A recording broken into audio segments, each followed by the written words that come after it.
Welcome back, everybody, to game number 1 of our second and our final round of 6 match, I guess you could say, for the top 4 teams in the groups, are coming out of the groups. DK versus LGD, GoDz, an all-Chinese affair, but look at what we're seeing already. DK, they're going for the Slardar for burning, they're going for the Queen of Pain for super. They are playing aggressive, we're gonna fight you head-on and kill you kind of heroes.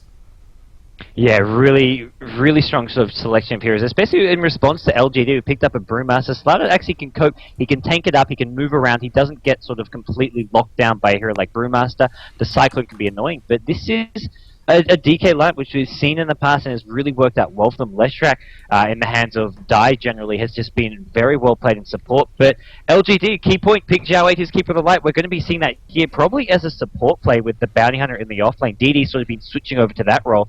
But I like what LGD have done. They haven't gone for a carry as of yet, picking up a Brewmaster very early on. It's a hero who was just so popular for such a long time, and he phased out. He didn't get nerfed.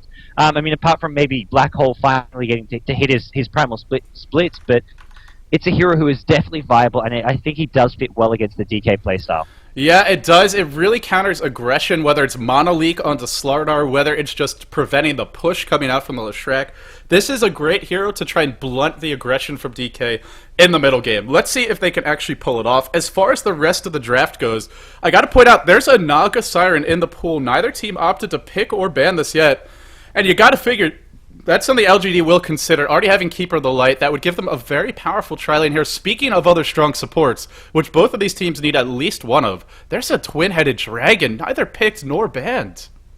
Yeah, that's sort of been one of those really top pick support heroes. But DK opt for the Leshrac. I think they favored the Leshrac here just because of the sheer pushing power early on with the Edict. If they want to get ahead, they want to be able to increase that lead quickly. Jakiro can't quite do that the same way a Leshrac can, where you just sort of snowball out of control, taking down towers. Jakiro's just more that reliable, rock-solid support with the short cooldown Ice Path, pretty much non-existent mana cost. You can always be spamming that. DK, they know they are the stronger early game team, and if they get ahead, they want to increase that. So they go for the Leshrac. They may look for some other sort of aggressive support heroes. They can still get the Jakiro, like you say, and it's a hero which may be their secondary support here. I'm very curious how both teams are going to complete the draft. Of course, if anyone wanted to go for something a little bit more push-oriented, something like a Lone Druid is available. You notice sort of the new flavor of the month initiating carry has been banned. The Dragon Knight. This is a hero that can give Slardar fits, tanky it, even with the amplified damage, still does a decent job of surviving against that. Plus, he's got that level 16 Dragon form, and once he gets it up, well, it gets a lot harder for Slardar to have an impact, constantly being kited and slowed. It will be banned, it won't be available, and now we're going to see what LGD go for, and it's a Lion. They pick up an extremely strong support here, lots of lockdown, but squishy, needs levels, and a hero that if he doesn't have a good start is just going to be total food for DK. Yeah, he needs to have that good start. And this is kind of the alternative. They ban out the Shadow Shaman, knowing that LGD love to run these sort of heavy disable supports who maximize the pools, get XP, get some farm. They don't really have great lane presence until they get some levels. Lion does a very similar thing without the pushing power of a Shadow Shaman, but he has much more killing potential once he gets to level 6. A Finger of Death, receiving some damage buffs, a much longer cooldown, but that's kind of what you want against Slardar. You want to be able to burst him down as quickly as possible. If he's too afraid to run in because of Lion having a Finger of Death up, then great. Slardar is so much more limited in what he can do. Positioning, though, for Lion is going to be very hard against burst damage from Queen of Pain and Slardar. And it's a pick which is risky, but if it works for LGD, it can really shine here. Yeah, I'm really glad you bring that up, and it's going to be up to DDC or Shao-Wei, probably Shao-Wei Keeper of the Light, which would be the DDC line. Generally plays that 5 position for the team, which means a line that's not even the secondary support. He would be the primary one, so we'll see. Maybe they'll switch those roles up just a little bit. It has been Shao-Wei generally getting a bit more farm than DDC, and, well, Lion, I hear you'd love to get some items on the mid-game, like that Shadow Shaman, items like a Blink Dagger, even just something defensive, and they go for the Sylar Lone Druid. This is a pretty scary death ball. You've tracked to make everyone chase better. You've Panda and Lion to kind of lock heroes down. Keeper of the Light to punish clumping up, to punish tower diving to a certain extent. And now you get your tanky front line carry that scales pretty well. Early in the laning stage is rather killable, but what do you think about this Lone Druid pick? Is this LGD still stuck sort of in the past, in the mindset of the 6.74B metagame, or is there a way to make this Lone Druid fit in against an aggressive lineup like what DK has? I think it's fantastic. I mean, in some ways it is somewhat stuck in the old path, but that was where LGD shined. That was where LGD just dominated teams left, right, and center until finally they got met up with Na'Vi and then narrowly fell against IG at TI2. They've mixed in some of the LGD of old, but they've combined it with some new flavors. The Bounty Hunter pick, the aggressive Brewmaster. They've got the support to really shine in this current metagame, especially the Keeper of the Light pick, so which I really like to see here. And I think Sylar, I mean, it's Sylar on the Lone Druid. It's his best hero. I'd say that is his best hero, hands down. And that is something which LGD want to just get their hands on. So Venomancer, the last pick for DK, opting just for a safe support hero. Not going for the Jakiro, but Venomancer does give them slightly more map control with the Plague Wards and just a slightly stronger lane presence, more aggressive as well with that Gale. Yeah, and as far as the teams go, let's do a proper introduction for all the players, and just going to remind you to double-check your in-game mic. I know it's been on the fritz for some of us, but it looks good for me. Signature for Burning at this point. He's starting off with Dust of Appearance. He's done this. He did this previously the last time he laid against the Bounty Hunter. Speaking of that Bounty Hunter, if I recall correctly, there was a first blood given up immediately. This was on, they were on the rating side instead of the Dire, but pretty much the same thing. Kung Fu Panda going to be handling that Windrunner pick, and that would be 357, I believe. Or wait, no, who is that? Is that ROTK? ROTK playing the Windrunner. Then we have QQQ or 357 on the Venomancer. Sentry Ward's already picked up. So Sentry Wards and Dust really want to shut down Bounty Hunter. That's something I'd say DK have done a great job of when they played against that hero, is shutting him down completely. Super on the solo mid, Queen of Pain, and MMY as the Leshrac. For the moment, you expect the offlane Windrunner, but maybe are they thinking about something more aggressive? Well, I think they may be thinking about offlane. I love what... Look at this, Lone Druid sent his bear way up top, and it's actually going to get caught out here. I don't know if they can do enough damage to deal with it, but he's trying to do that to help the Bounty Hunter at top lane, maybe pulling the creep wave away. And DK are going to go on a big chase trying to deal with this, but they don't have the damage. They just want to prevent it from getting to that top lane to pull the creep wave down. Similar how you play the off-lane Lone Druid, you can do that with a Bounty Hunter and just have the Lone Druid send his bear up there. Had a bit of a lag spike there. Hopefully that's not a sign of things to come. I didn't really catch too much action with the bear. I saw the initial engagement. It does escape, which is the big thing. So he's still got the cooldown available. Could use it to help pull for the Bounty Hunter, like you said, but no longer going to be an option. I want to point out this lane ward from LGD. This is something we've seen LGD do a couple of games now. They don't like to put their lane ward up near the tower, worried about it getting dewarded, so they've started sort of recessing it deeper into the lane. Somewhat similar, although not as extreme from DK, and look at the trap being set already. The Sentry Ward is placed. Shao-Wait has to be so careful. It's actually not a Shao-Wait keeper the life. He might get caught, though. There's the Gale to start, and the Splitter to follow. Shao-Wait is so royally screwed. On top of it, the Slither and Crush, and this should be our first blood. Shao-Wait will drop. DK do it again. A first blood within seconds of a Bounty Hunter entering the lane. Boy, oh boy, I don't know if LGD watched those replays. Well, LG, I mean, it kind of goes to show they're not a team we were entirely sure what they want to do. It's Zhao Wei back on the Bounty Hunter. DD and Zhao have been switching roles throughout the last 2 or 3 weeks, and it's Zhao Wei back on the off lane and gets picked off there as sort of unnecessarily. He knows he's up against the trial and he should expect sentries and Duster, but does get caught out there. And with this, he's going to have a really tough time finding any openings, any way of getting XP and farm. And you mentioned Burning loves his Midas. Well, he's going to get a very fast one now with that first blood. Yeah, I won't be surprised at all if I see it. And you kind of need it if you want to go later on in this game. Otherwise, there's no way you can keep up with the Lone Druid's farm rate. And of course, when Bernie plays this Slardar, it's not really like a traditional one position. It's he'll farm for a certain amount. And Super's gonna kill the courier. Blinks in, one auto attack. Yao miss handling of the courier, and off the bat, DK scored not just a first blood, but also a courier kill. GoDz, it seems like they're showing maybe some nerves in this game. Absolutely, I mean, and that's more gold going to Burning's Midas. He's now already up to 1k gold in just 2 minutes. It could be one of the fastest Midas you've ever seen on a Slardar. And Jesus. I mean, yeah, things starting to fall apart a bit for LGD. Bounty Hunter, he's managed to pull a creep wave all the way from the top lane, trying to bring it back to his tower where he can farm safely, but it's really struggle town right now for LGD. Shao-Wei can't even get this Invis rune, and in fact, they might be able to kill him. They have a Sentry Ward. Oh, this is bad. If Shao-Wei dies again, Dust is pop, Split Earth to follow. 2 kills on the Bounty Hunter and a courier kill. DK already with an outrageous lead. And where is the response? They're not getting one, because look at what ROTK is doing. He's just playing it extremely safe on the suicide lane, farming the Ancients, and this is the benefit of being a 600 range hero. You can do this from level 1. You don't need to stack them. You don't need to get a Soul Ring like a Beastmaster does, and spam axes quite a few times. So he's getting safe experience, safe farm, and the good news for LGD is Sylar is free farming, and he's actually out farming Bernie by just a touch so far. Yeah, Sylar's got to be. I mean, regardless of what LGD did, Lone Druid was always going to be farming here. I think the support heroes for LGD are just not mobile enough. They can't really gank and alleviate any of this pressure on the other lanes. And here comes DK mid lane. Venomancer with an Invis rune. And this could be bad for Yao. He's tanky, but I just don't feel he's going to be tanky enough for this. Yeah, this is going to be trouble. He does have a point in Drunken Brawler, so there's a chance he'll get away, but this is not going to be an easy fight.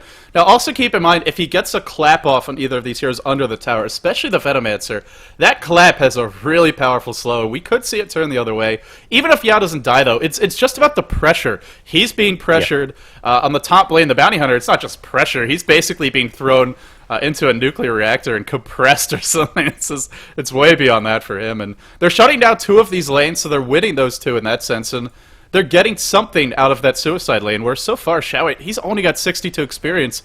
He's actually falling quite a bit behind, even though the lane is pushing towards him.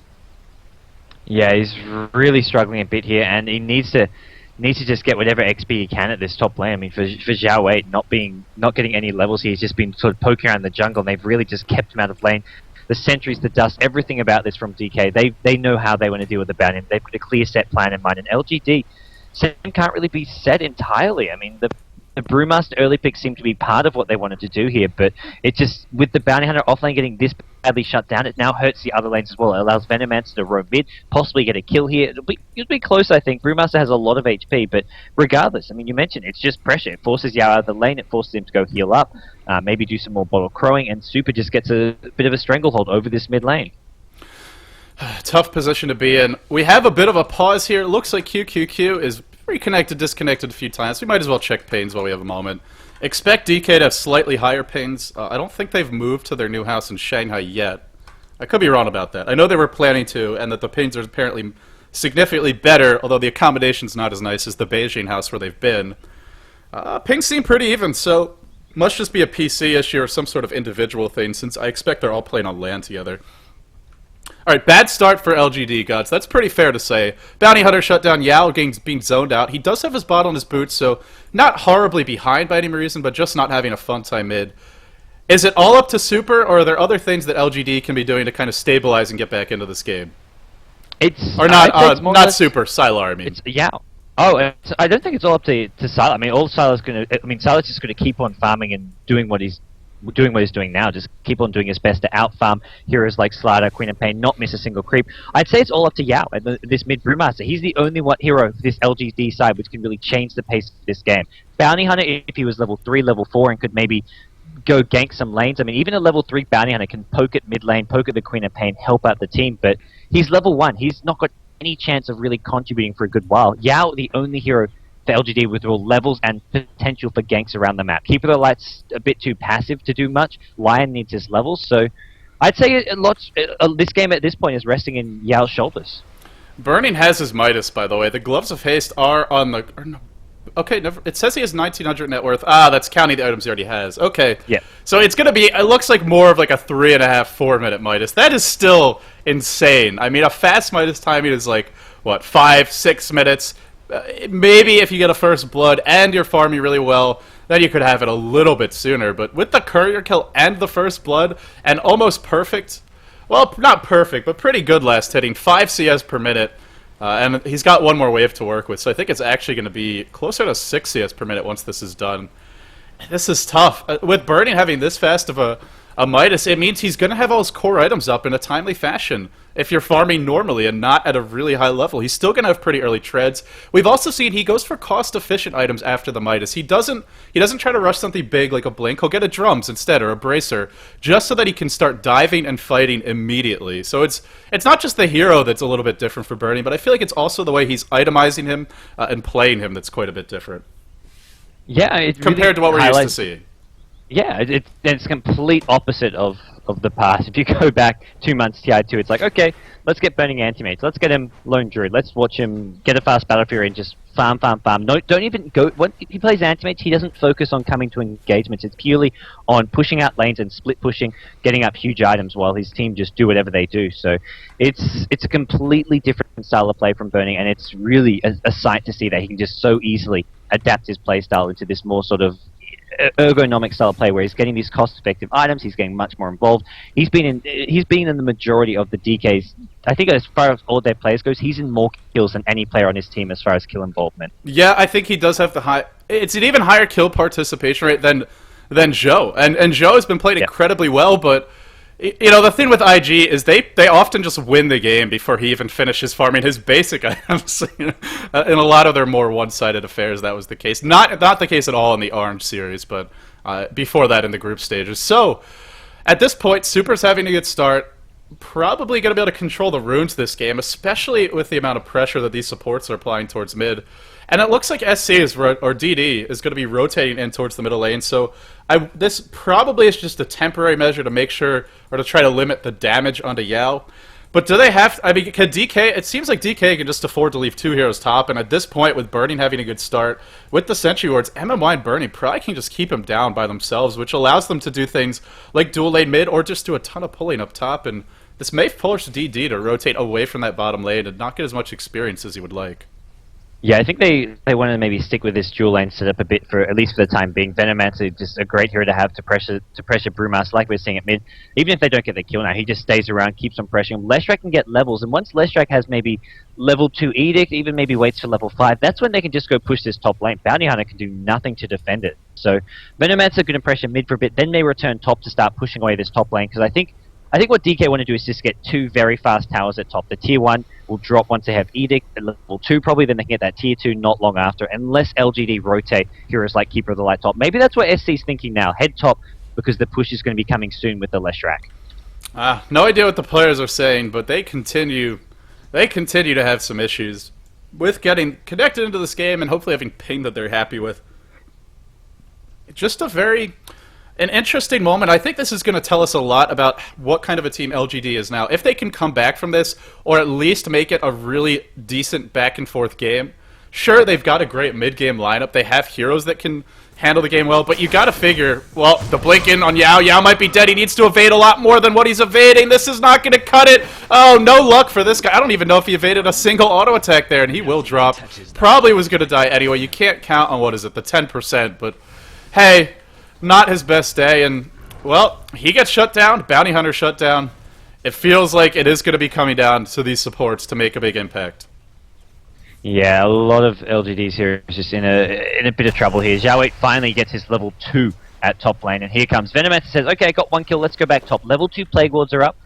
Level 2, no, he's gone for level 2 Splitter, so about to be once he's level 4, he'll have that second point in Edict, and then this top lane will just crumble very fast. Bounty Hunter Zhao 8 just already looking to sort of scout out these runes and almost abandon this top lane. Look at how fluidly DK transitions. As soon as the Keeper of the Light was spotted rotating towards mid, immediately ROTK leaves the Ancients and comes into the lane to get some levels, get some farm. He knew it wasn't safe before. Now he's level 2, so I suppose it's a little bit harder to kill him. Although he did have Wind Run at level 1, if I remember correctly. So either way, just the instant that he sees an opening bottom, as soon as he spots the rotation, the pressure mid creates freedom for RTK. It's not just what DK is doing in one lane, it's how they understand the impact it has on the other lanes and react immediately to take advantage. Yeah, and D-Ward in the lane ward, even with it being further down the lane, the Sentry Ward does catch it out in that bottom lane, and with that, he can just get in range, maybe power shot 1 creep, get 1 creep hero there. Line doesn't know when he's power shotting from Fog, so it's got him. I mean, he's only got 5 creep kills, but that's maybe 3-4 creep kills less than what more than what he'd have without that Sentry Ward there. Courier respawns. It has boots and wards on it. I don't know if it had either of those when it was delivering. I think not, since it died on the way back. Yao does have his boots, does have his bottle. He's getting close to level 6. Now, the question is, what can he make happen with this ultimate? They don't really have much setup for his ult, and I almost feel like DK can just run away when they see him. Yeah, he's the sole initiator. He's got to get at that blink dagger as fast as possible. The Keeper of the Light does not really offer much in terms of initiation or some kind of follow-up disables or slows. It's only the Lion they've really got, but Lion's not a hero they can afford to have running in, looking to set things up, and I think it's hard. It's going to be really hard for LGD. It's going to be all about panicking up that fast blink dagger, but he still needs other items before that. I mean, you're looking at maybe magic wands, his phase boots, something else first, and it's going to be an uphill battle for LGD. Oh, Xiaoweit's caught. This is looking bad for him. Sprint for Burning. Level 2 already needs that crush. He will find it. Amplify damage, giving them vision. Now the splitter to follow. Xiaoweit dies for a 3rd time. And honestly, the real trap may not be picking the Invoker as LGD. It may be picking the Bounty Hunter against DK. They seem to have all the answers for this hero, and they're doing it not just against any team, but against LGD, a very solid team for the most part, and also Xiao, who's normally one of the most stable and consistent off-lane players. A third death for him. Yeah, a lot of pressure going on him. A lot of focus is shutting him down. The question for me is, will DK put any attention into dealing with Lone Druid, or are they just going to let him get what will probably be about a 17-minute radiance unless they send heroes bottom soon? I think once maybe Slaughter, Leshrac, they get their sort of level 7, level 8, once they start pushing down more towers, once they get these top towers, they rotate bottom, they deal with this Lone Druid, because if they keep leaving Lone Druid alone, this radiance timing is going to be very, very scary. Yeah, it could even be close. It could even be sooner than that 16 to 17 minute mark. Possibly, you know, I wouldn't be shocked if he has the relic by, say, the 12 minute mark. Maybe even a touch sooner. Burning is out farming him though with the Midas, and having a Midas this early means it's going to be a long time before that Radiance really makes up for the amount of farm Burning's going to get. The Midas is going to pay for itself by the 20 minute mark, probably even sooner. Maybe even more like that 17-minute mark. Plus, it's not just the gold you got to consider. Attack speed helps a bit on Slaughter as he does have bash. More importantly, it's the levels. Slaughter's going to have that level 2 amplify damage up really quickly, and one interaction we haven't talked about, that amplify damage makes the bear a lot harder to keep alive. That spirit bear is rather squishy when amplify damage is on it. And they've just got a lot to help. I mean, if he's even when he gets that fast range, if he just sends it in, you've got the slow from the Queen of Pain, from the Venomancer, you've got a Leshrac stun, the amp damage. There's so much ability to focus it down, a shackle shot on top of it, that even with these heroes fairly low level and not with big items, they can still kill that Spirit Bear with 4 or 5 heroes if they want to group up and go for those bushes. Sylar's up to 2,500 gold. Sentry Ward, a fresh one placed in the lane.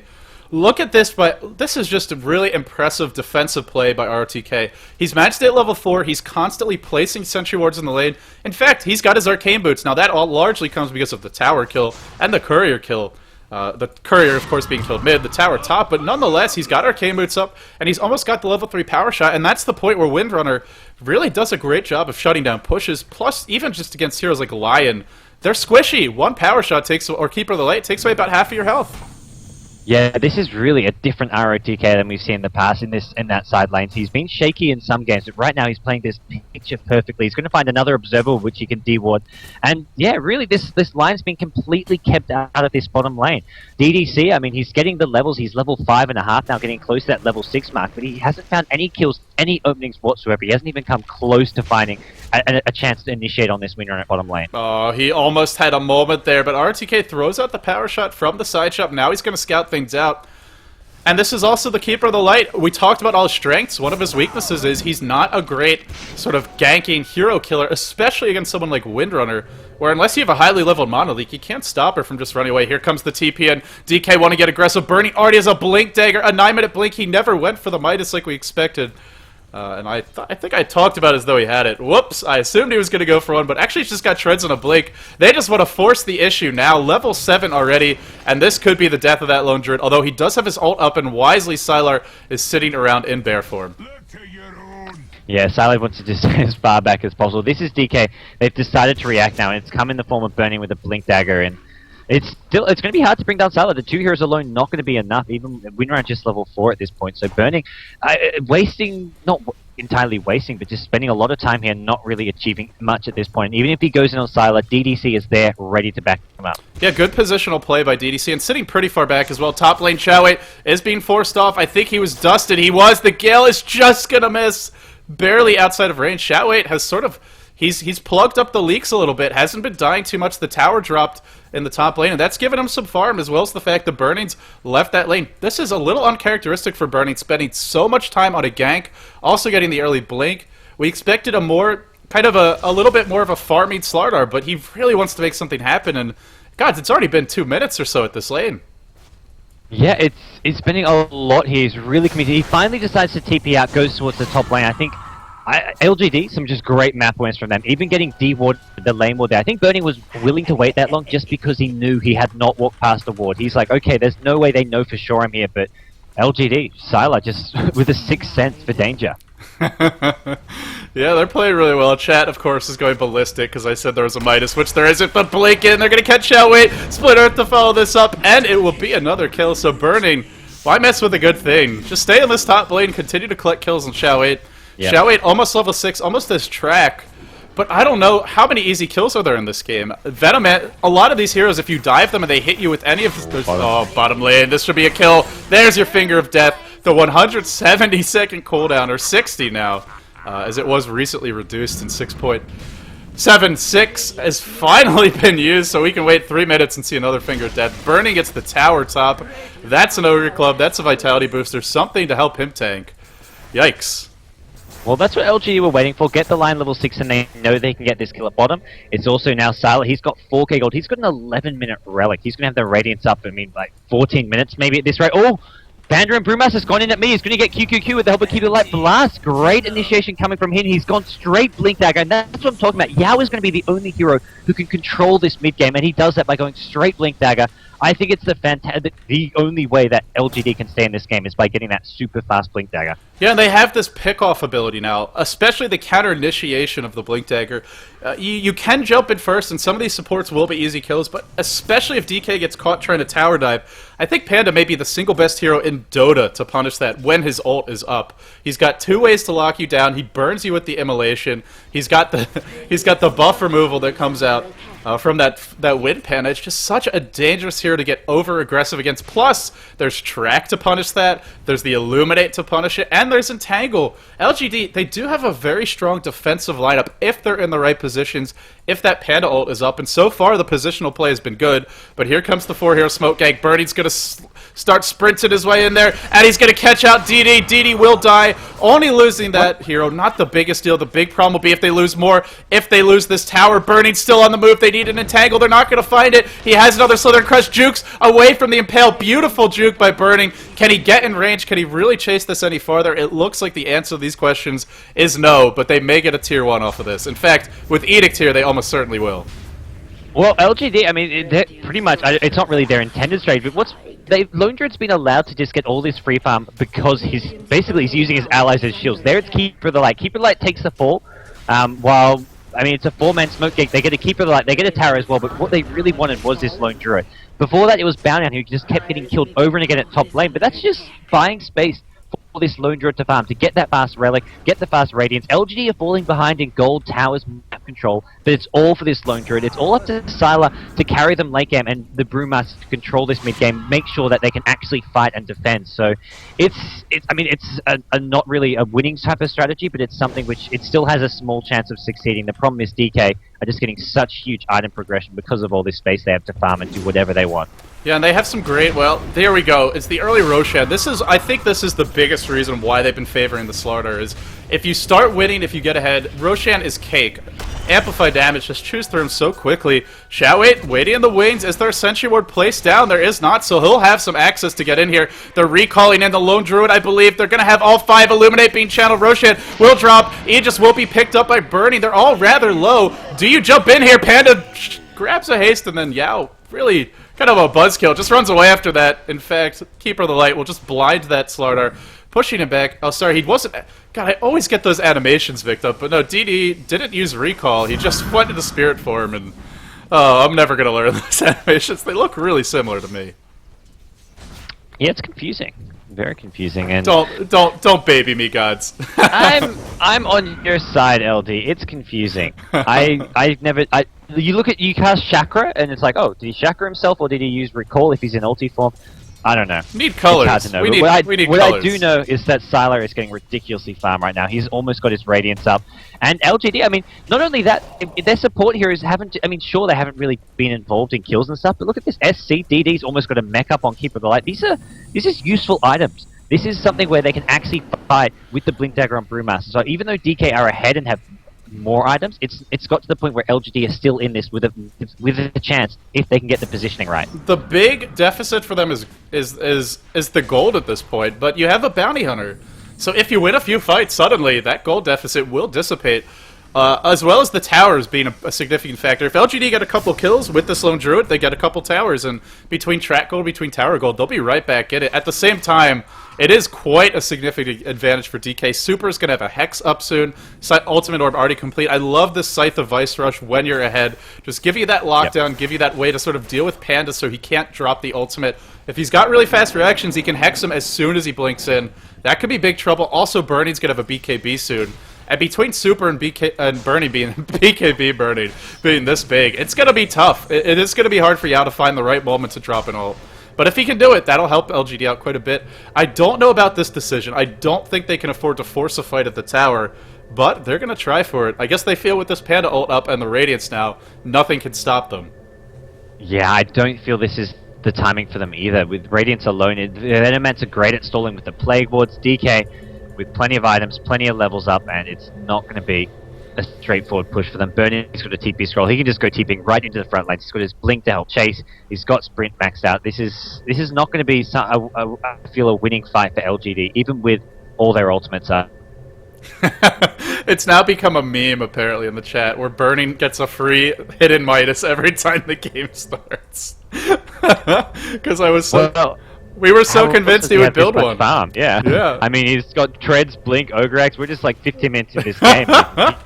He had the fastest Treads and Blink dagger I've ever seen, so I think there was a built-in Midas on his hero. It's like how some heroes in Dota 1 and Warcraft 3, you had like a passive ability, which you don't even have to level up. Yeah. Oh, yeah. The heroes who can just, like, the Night Elf heroes who can just go invis during nighttime, he's got a Midas effect on whatever hero he plays. Crouching, Burning, Hidden Midas. I think that's the new... That's part 2 of that particular video series. Well, wisely, they back up. They forced DK to have 4 heroes defending. And if you're trading farm a lone druid for a Slardar, I think they'll be okay with this.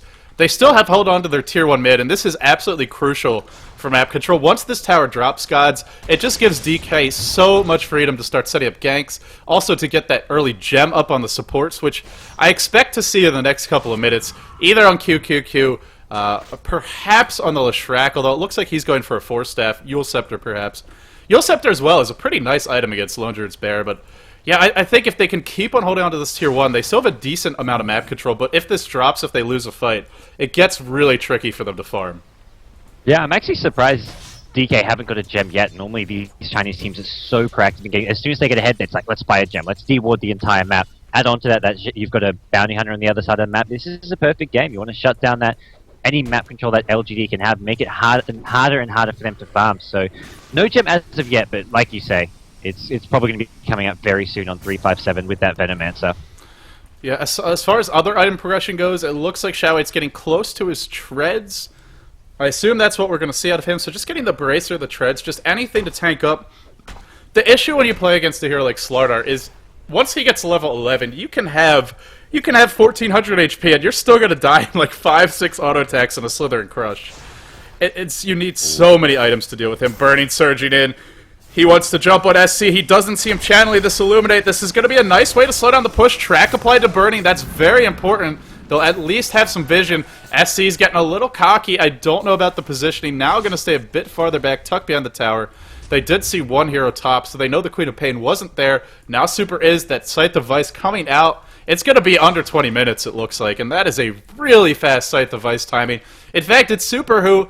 We've seen him in the past, in previous games for DK, play a very aggressive, constantly killing enemies kind of Queen of Pain, but this is a different game. It calls for a different, more sort of softer, more patient touch, and he's showing it. He's getting that Scythe device, he's not forcing fights that his team can't win, and he's going to have it soon.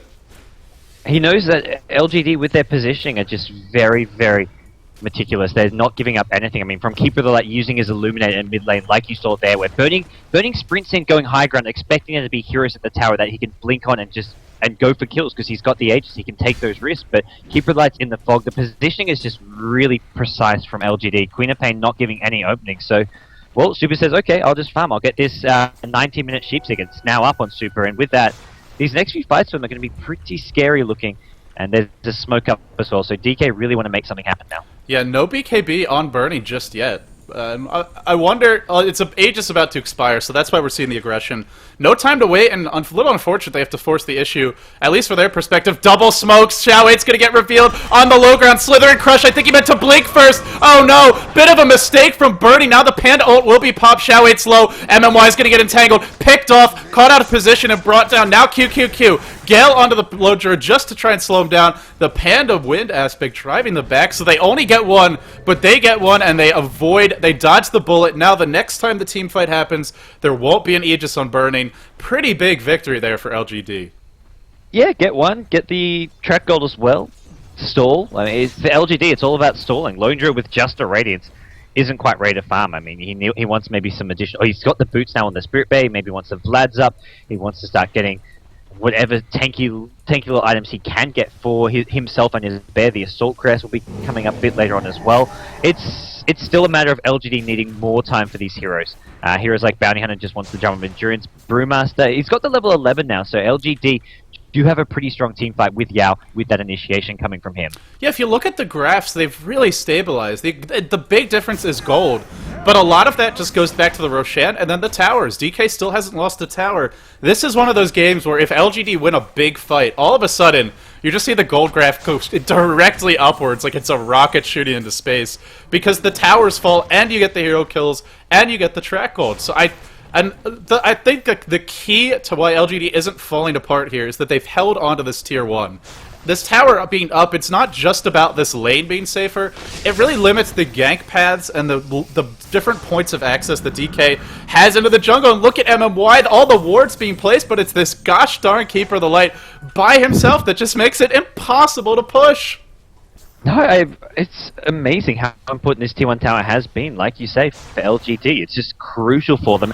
And LGD are just buying time to get those item after item up. And I think something that it goes to show with the gold graphs, it has stabled out around this 7k mark. And it's with the new metagame, it's a 7k gold lead spread between all 5 of those heroes because of all that tower gold. If this is something like an anti-mage of Burning and you've got an 8k gold lead and all that gold lead is in one hero, then you're in trouble if you're LGD. But because the gold is being spread between the supports, the semi-carries, it's actually not making a huge difference. There's no massive items up, apart from maybe the Queen of Pain with a sheep stick now. BKB is coming soon for Burning, but it's not like there's one hero with a ridiculous amount of farm who's going to carry it late game for DK. It's a much more even load, and I think that actually favors LGD, who have the Lone Druid.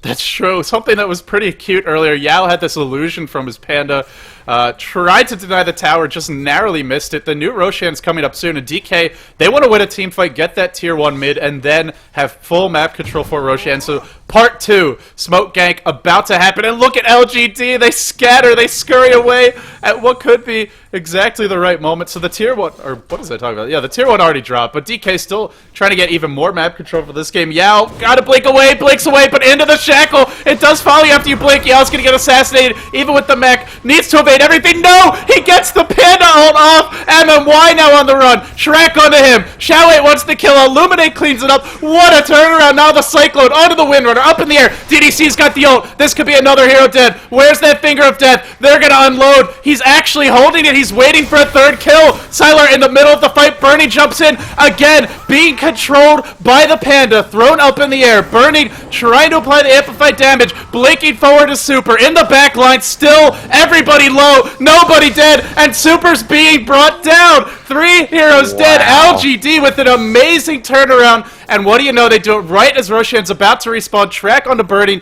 He will barely escape. And QQQ survives. What a fight. That looked like a disaster for LGD. This is the LGD I put my tangles on. They really recovered well in that fight and just showed that you don't need these big item lead to take these fights. Burning, it just couldn't find... They didn't have enough damage to do with the Brewmaster, and once he got the ultimate off, the fight just turned around. Lion never even ended up using this Finger of Death. I'm watching him, they go on the Queen of Pain, but he's like, no, I don't want to use my finger, I'll just use a Hex and Impale. It's slightly more mana cost. He still had the mana for his Finger of Death, but all they needed was those disables. So just really great use of their skills. They don't overkill any hero. They just manage to throw just enough to kill a hero one by one, and they trade really well. They may still lose Roshan here to DK, but I feel they're in a much better position now, having won that fight. Yeah, LGD in a really solid position. Look at Sylar. He's just getting these extremely cheap items to help tank up. He's got the chainmail, but instead of putting it on the Spirit Bear, he puts it on the hero. That helps deal with the Lone Druid's amplified damage. He's got the cloak as well. There's a lot of magical damage in this game. And like you said, Roshan respawning. DK are working on this, but this fight is going to be tough. Now they know the Panda ult is down, so that's a big thing in their favor. It actually may be difficult for LGD to directly contest this, but what they can do is just stall and be annoying. The Bear burning all the heroes down slowly.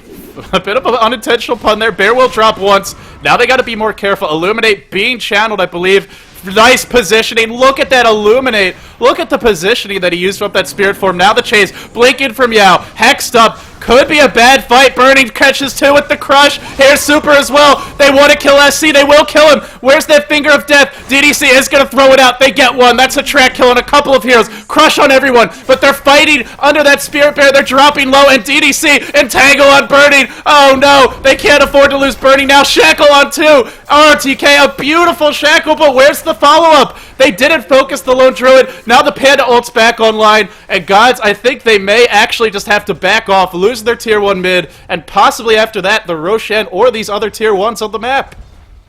Just some amazing play by LGD here, just holding their own against DK. They focus the Queen of Pain at the exact right time when they kill, and Super, great laning from early on, but just getting focused down with some misplaced blinks here. The early Sheep Stick, I mean, an item which, if you're ahead, can theoretically just help you snowball, get those pickoffs, but it looks like he's needing a BKB. The disable's coming out from LGD. It's only really the Lion who's packing them, but it's being enough. Every time he gets one on Queen of Pain goes down so freaking fast.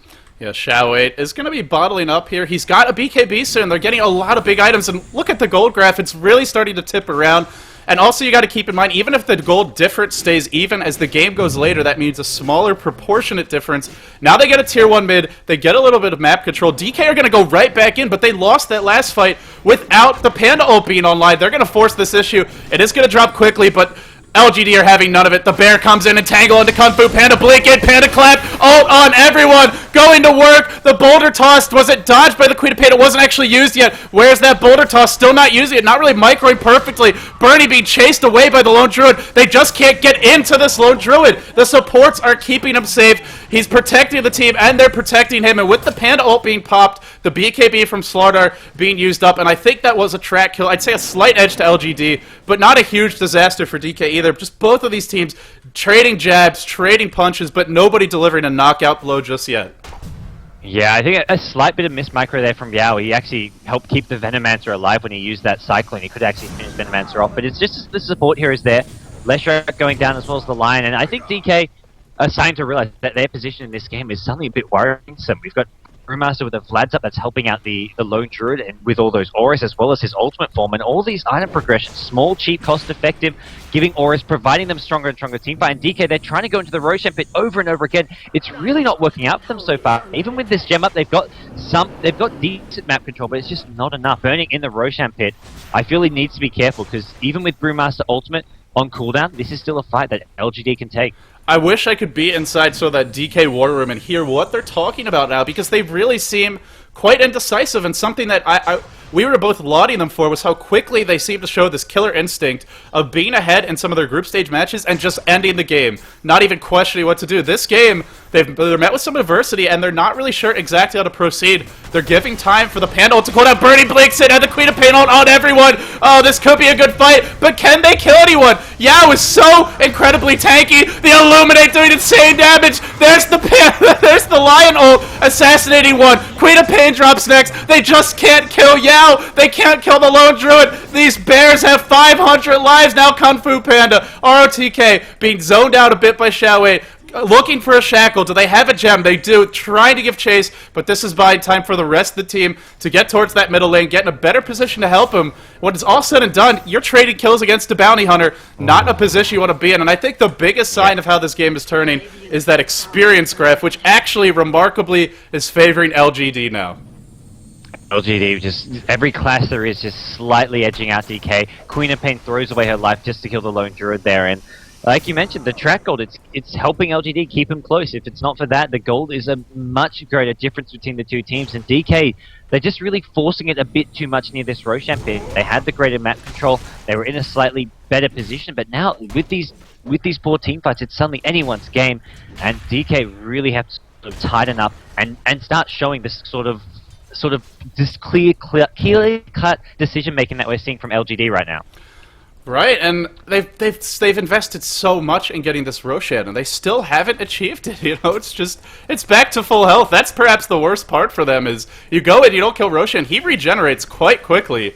And if it was low, if he was at half HP when they went back in, they'd probably just have gotten him by now. But it's at a point where even if they get the Aegis, does it make a world of difference anymore? It's certainly an important objective, but I'm not sure it's quite the game changer it was 5-10 minutes ago.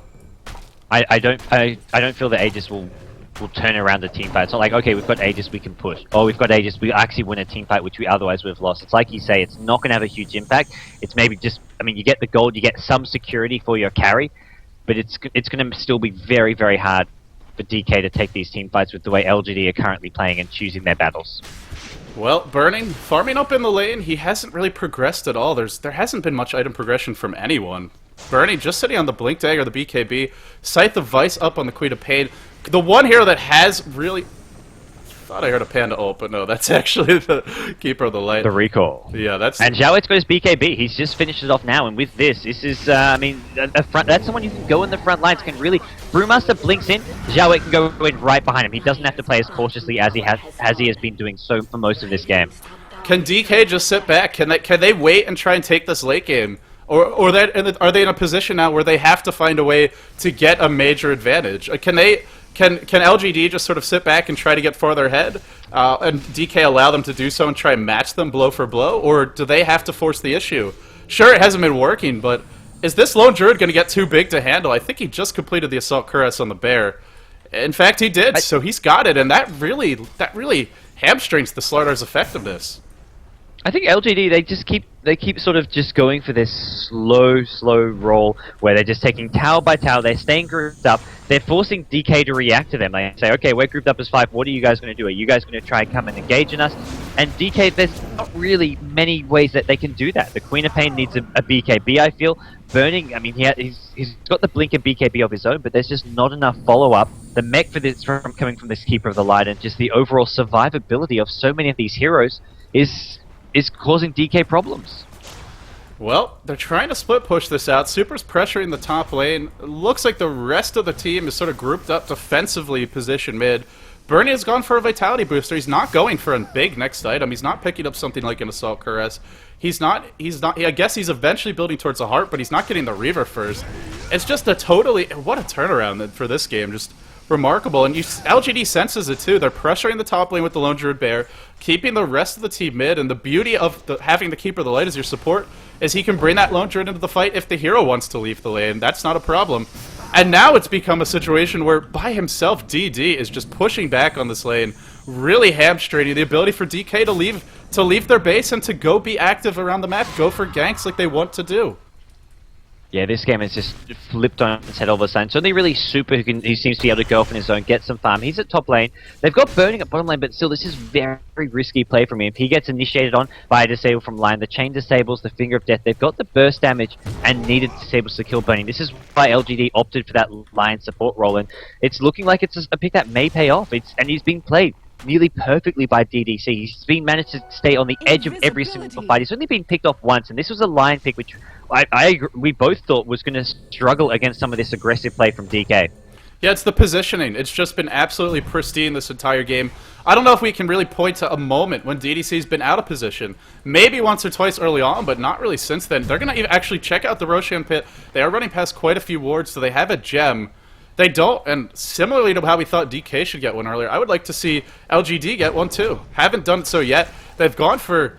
This is another sort of weakness of DK's lineup, is if you get a lot of Ghost Scepters up on these supports, it comes down to Super to kill them, because otherwise Slardar can't do a thing to them.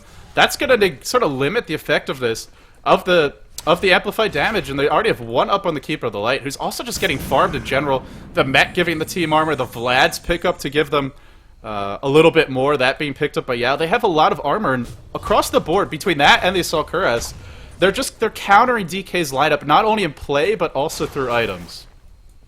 Yeah, LGD has just been really smart from every little thing they've done, from Panda and Brewmaster saying, okay, I'm getting a Vlad to an Ag Scepter, to the bigger item choice, like you say, the Assault Crest against all this minus armor.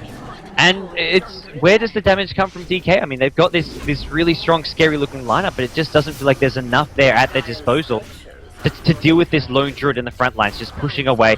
LGD just going tower by tower, dismantling DK at this point in the game. DK is going to sort of commit to a split push here. They're giving up their tier 2 bottom, and once this is down, it's going to be hard to contest a Roshan, at least a lot more difficult than it was. They still have the tier 2 mid. Burning is already far pushed up on the top lane. Yao is here as well. He's going to get psyched up. Super really can't commit to this, but does draw 2 TPs back. Immediate reaction from LGD. They get the tier 2 bottom. Once they get that tier 2 mid, they're going to have some really good sort of map control when it comes to the Roshan. And I'm not sure how DK can stop it, aside from maybe sneaking the Aegis. This is the downside of the Slaughter pick. It's the weakness of the hero, is if you can't be aggressive, if you can't keep on securing Roshan with amplified damage, forcing the issue with the Blink and the early BKB, he doesn't farm well. There's not as much of a plan B with him as there is with some of Burning's other signature heroes.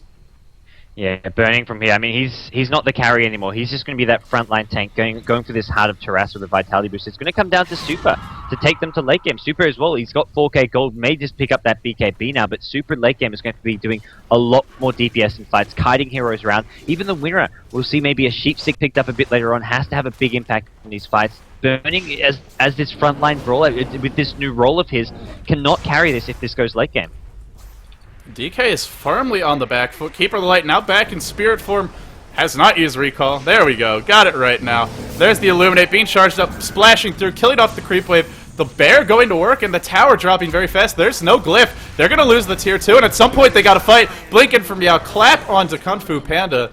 And just the constant spam, the Illuminates, the tracks coming out. There's just so much stuff being thrown at them, and you can only deal with so much. They keep on fishing for shackles. ROTK just not able to find one yet. Now Sylar TP's away, up to another 2,200 gold. No progression beyond the Assault Cuirass, but now they have much better map control, much better position for that Roshan, and DK, boy, what a change in sort of their behavior this game. Just clumped up as 5, not really farming a whole lot, afraid to move out unless they see LGD all grouped up, and not even forcing the Roshan issue like they were before, despite the fact that they see the Lone Druid top, and that's because of this Keeper of the Light. He can bring the Lone Druid in pretty much at a moment's notice. Yeah, Keeper of the Light has really started to sort of just see a lot of play, and that's one of the main reasons. The recall is just such a powerful skill. It's a late game, even early game, bringing heroes in for these ganks, and LGD find themselves in a fantastic position now. Just the tower by tower kind of play. This is the kind of Chinese Dota which I think people either grew to love or hate. It's not really a farm fest, but it's very patient, just going tower by tower, get the core items, then go push. Here comes this is what DK want to do. DDC is in trouble. We talked about that positional play, but he gets hexed. He will be brought down. They assassinate DDC off the bat. They do pop 2 BKBs to do it. SC recalls Sylar into the fight. Xiaowei now focusing on QQQ. This will be a 4-hero track kill. QQQ about to drop. A lot of gold going their way. MMY first to TP out. They kill the Lion, but they blow so much to do it, and the way he moved just away from his team so that the BKBs would be used up. Even when he gets picked off, the positioning and the movement was pretty intelligent from him. Yeah, he's out of position. He knows he's going down. He just splits the fight. Like you say, it's really amazing play from DDC, even when he's get caught out with DK. I feel like that's the right decision there from DK. They're unable to find openings. They need to make something happen. That smoke around from behind, it just still doesn't work out for them. They're going to find themselves just still falling behind, fight by fight, and Sylar just getting so ridiculously farmed at this point. He's got the Assault Cuirass up and down with 3.2k gold. His next big item is not far off. And the bear just... The other nice thing is that the bear can just push all the lanes, which really limits your freedom to gank. It limits the effectiveness of this kind of global, or not global, but aggressive mobile ganking squad. If you want to gank now, you're smoking, you're running past creep waves that are pushing into your tower, and if your gank goes poorly, now you're in a situation where maybe you lose racks, maybe you lose a tier 3, or your last remaining... Actually, they still have a tier 1 top. The tier 1 and the tier 2 top, so it's tough for DK on multiple fronts, and LGD really starting to... just use everything correctly to kind of maximize their effectiveness. MKB looks to be the next choice for Sylar. It's coming out soon, so Windrunner won't be able to evade the auto attacks anymore from the bear, and on top of that, if Slaughter was thinking about something like its Heaven's Halberd, well, it's not likely to be as effective. Yeah, and it will give the Lone Druid, his Spirit Bear, even more damage for these pushes, because whenever they're pushing, It's just more, it's somewhat an uncontested tower. I mean, DK are there trying to spam things off, but they're never wanting to engage into the Lone Druid, into the Brewmaster, so it'll just allow him to take down towers a lot quicker with the additional DPS. So at this point, he doesn't really need survivability. LGD are choosing their fights so that they don't need to be super tanky. He doesn't need a heart, he doesn't need that next big tanky item. He just wants DPS to help him chip away at these towers bit by bit and force DK to sort of engage into a fight that they don't want to engage into.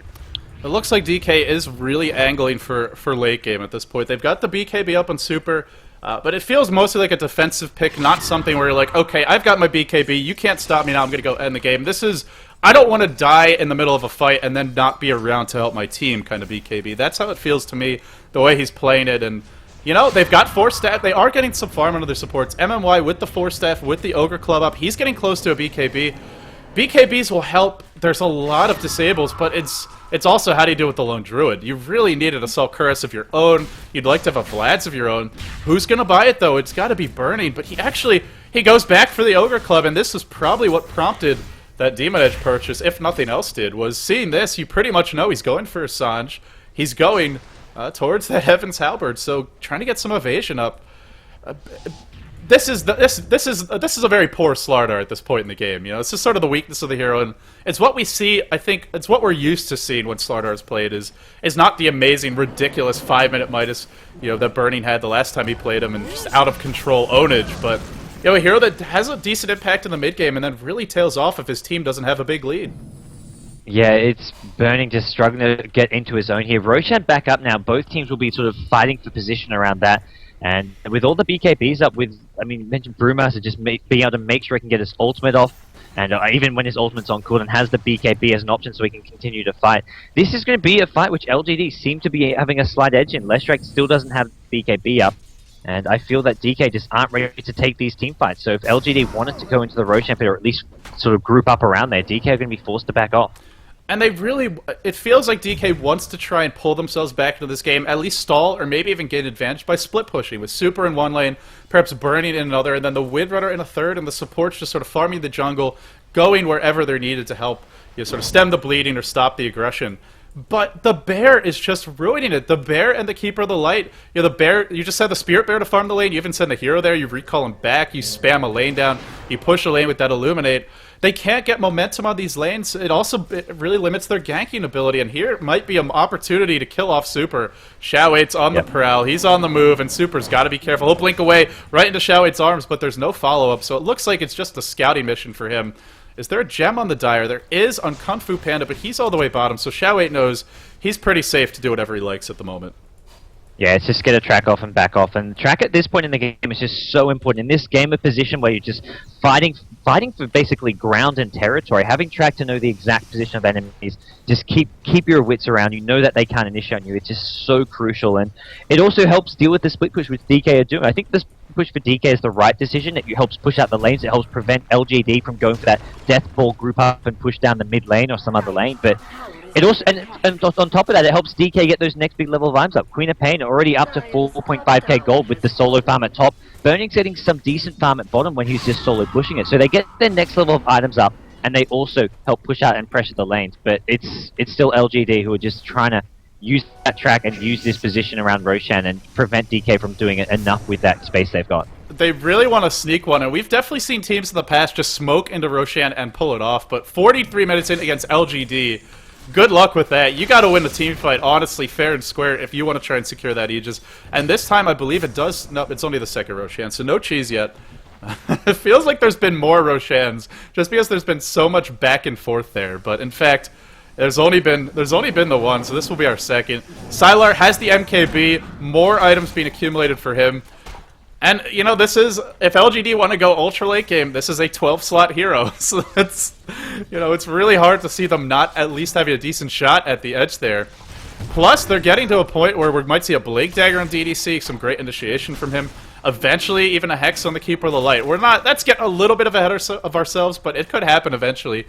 Yao has opted for a BKB. He's less concerned about having the amazing long-duration ultimate of the Aghanims and more concerned about making sure he gets it off. Because as long as he does, it's going to be real hard for LGD to lose a fight.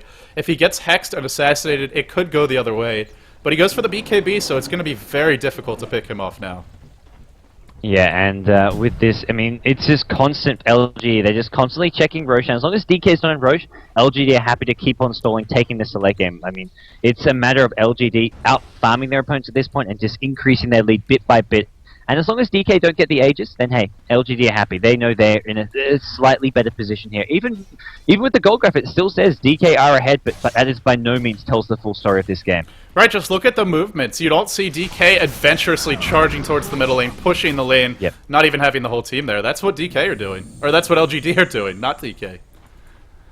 And LGD are accumulating a lot of gold through this split farm and just having all this space on the map. I mean, Bounty Hunter's up to 4.2k gold. That's another big item coming his way soon. I don't know what exactly he's going to be planning on getting at this point, but it's a lot of farm. I would honestly, I would love to see a Hex. I feel like another Scythe device will just be so powerful for this team. They don't really need damage. This lone druid does enough by himself. They just gotta lock heroes down and pick them off. But we'll see. We'll see what Showy goes for. It would be a very unorthodox build, but it does work out. Because right now it's only really Lion who has the proper disables. Entangle isn't very reliable. The Brewmaster stun will be there maybe some of the time in ulti form with the Boulder Toss, but having that Sheepstick could net them some crucial kills. Burning, thinking about going in. He has completed the Heaven's Halberd, but remember, there's an MKB on the Lone Druid. We'll see if it actually makes the difference. Does still have that disarm ability. Can be pretty useful if he gets it off at the right moment, and it's split push. It's just the Spirit Bear top. It's the whole team mid, and they're going to try and force a rotation back. QQQ will be leaving the fight. Not the most important hero at this stage of the game, to be totally honest. More just sort of an anti-pusher and kind of utility hero. But hey, it is still a 5v4. DK lurking on the high grounds. I'm a little surprised LGD haven't even thought to scout this yet, but Sylar's going to foray up onto the high ground. He'll clear the area. And now that top lane's still pushing in. The Venomancer didn't even feel safe to go there. He actually heads back to the base. And LGD are starting to get into a position where they may be able to just charge into Roshan while these lanes are pushed and steal it. Yeah, I feel that they can, even if DK know what they're up to and LGD make it obvious, I think DK is just going to be forced to play too defensively. It's not really a scenario where they can just go in and take the fight. Oh, that was almost a two-hero shackle, just barely missing there. The bear drops fairly low. Does have the medallion applied to it, but it'll be okay. Backs off, gonna heal up. You can actually earn the bear? Did I just see that? I did not know that. Yeah, it got cancelled by the poison damage from the Venomous Gale, but yeah, you can earn the bear. That is pretty cute, and also really annoying if you're DK. And he's got quite a few charges. He's got 4 more. That's 1600 HP, which is about half the bear's health. Goes back to top. The siege will continue. And DK not farming their jungle during this time, not really. If anything, they should be falling behind, and it's what the graphs seem to suggest, is slowly but surely. Sure, they've been... Well, speaking of next level of items, Super's gotten an MKB. He's kind of... He doesn't have buyback. Does anyone have buyback? That's another good question. The Lone Druid, the Panda, the Bounty Hunter, and the Windrunner all do. So a lot of the core heroes. The Bear might be killed off. Burning trying to gank it. Will there be a recall? He's gonna get it off. And that is it. It would have been a small victory. Actually, a pretty significant one for DK. But the Bear is alive. Still got those 2 lives. And Sylar, a late game heart, is the next order of business for him as the Vitality booster is completed. Yeah, you can't really give much survivability to your Spirit Bear. You just have to be careful with its positioning. But the hero itself, well, Sylar's going to be getting very, very tanky and scary looking very soon. And it's just 12 slots of items is something that you can't really compete with over if you're a DK. They've got the MKB on Quap, and I think this is the right decision. You've just got to go all out. You can't afford to save for buyback. If there's teamfights coming out, this Queen of Pain has to do a lot of damage because Bernie's just going to get kited around, shut down, and with the Heaven's Halberd, he's just that tank. All he can do is just sit there and soak up some damage, try to use as many slithering crushes as possible, get as many AoE stuns as he can, but it's going to be entirely the Queen of Pain doing the damage, maybe with some extra damage coming from heroes like Leshrac and Windrunner. Now that was the recall, and boy, oh boy, it really does look similar, but recalls him back in. Picked up a Force Staff, it looks like, so already had the mech, the Ghost Scepter goes back for a Force Staff, or maybe already had that and just completed power charts, but just gets more survivability, and this Kodal is really hard to kill now between Force Staff, Ghost Scepter, and Lion having the same. These are sort of your classic support items for the Chinese players, and the new Force Staff may not be quite as good on those semi-carries, the Invoker, the Windrunner, but still a ridiculously good item on these support heroes who don't need the damage, don't really need the extra attack speed either.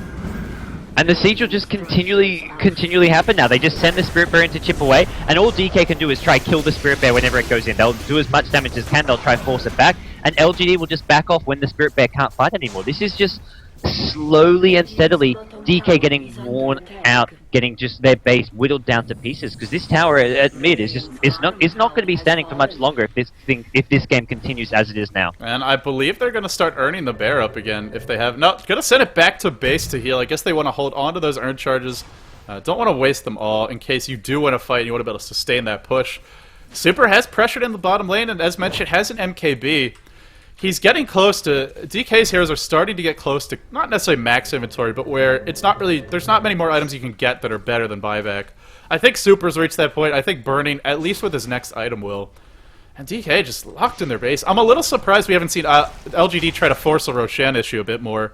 They also haven't done much dewarding. Some small things I think are a bit of a mistake, but they back off the siege. Let's see if they get more aggressive towards the Roshan pit. So far, just really content to farm. Yeah, I'd love to see them go into that Roshan pit. I don't think they need to get the Aegis for the Lone Druid, but for other heroes like the Brewmaster or the Bounty Hunter who are on the front lines as well, having them able to just go in, chip away at the tower, and then back off without having to worry about getting initiated on and chain stuns is pretty important. So getting the Aegis up, I don't feel DK can really do much about it if they do try go in, or at least when they go in when the lanes are pushed out like they're doing. They've got the Spirit Bear at bottom, they've got 3 to 4 heroes, they've got all the heroes at mid lane, and they're just going to keep pressuring this tower though, not worrying about Roshan. Yep, here comes the siege. It's the Manta-style illusions. It's that Spirit Bear in the front lines, and you know, when DK jump in on it, the best way they bring it down is with amplified damage, but that's what you have blind for, and there's only an MKB on Queen of Pain. Shackle isn't going to latch, it starts dropping low.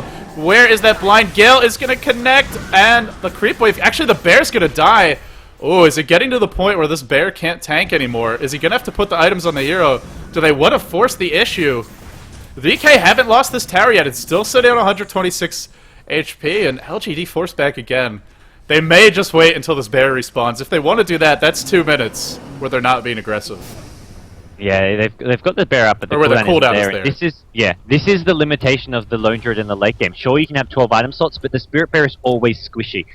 I mean, even with the plus 15 armor, he's got 2.7k HP. It still feels very squishy. Magic damage doing a lot of damage there, and it's just really hard to keep continually send it in, dealing damage to towers. So the Spirit Bear itself here we is go. not the most reliable. Blink in on Shao 8, but 1 4-step used to throw away. Now the Hex onto the Spirit Bear, I believe a misclick. And then both teams disengage, so no real aggression in the end. Super is just going all in. I mean, he's got the Crystal, so he's going to try to beat that Daedalus as soon as possible, and that's really what's going to keep DK in this late game. It's going to be this Queen of Pain. That's their only real hope at this point, is the Queen of Pain's DPS, and then the disables from Slaughter and the Windrunner Shackle Shot has to land. They have to hit these AoE stuns. Even the Leshrac Split Earth is going to be crucial in these team fights. It's quite a standoff we have mid. Track applied onto ROTK, just the Shuriken toss thrown in there for a bit of harassment. The Bear has been sent back to its duty, pushing out that top lane. Buys them time for that summon to cool down, and also gives them some momentum they probably would like to have. There's a haster on top. DK sees it, LGD doesn't. They don't have vision of that. Not the biggest deal in the world necessarily, but we'll see. They're going to go into the pit. They finally commit to this. QQQ already instantaneously places a ward. They knew within a second or two as soon as those heroes leave mid, and now they start posturing up on the high ground, potentially looking to force a fight. Super, 1,700 gold. Let's actually double-check buybacks as the fight might be about to break out. Lone Druid and Panda.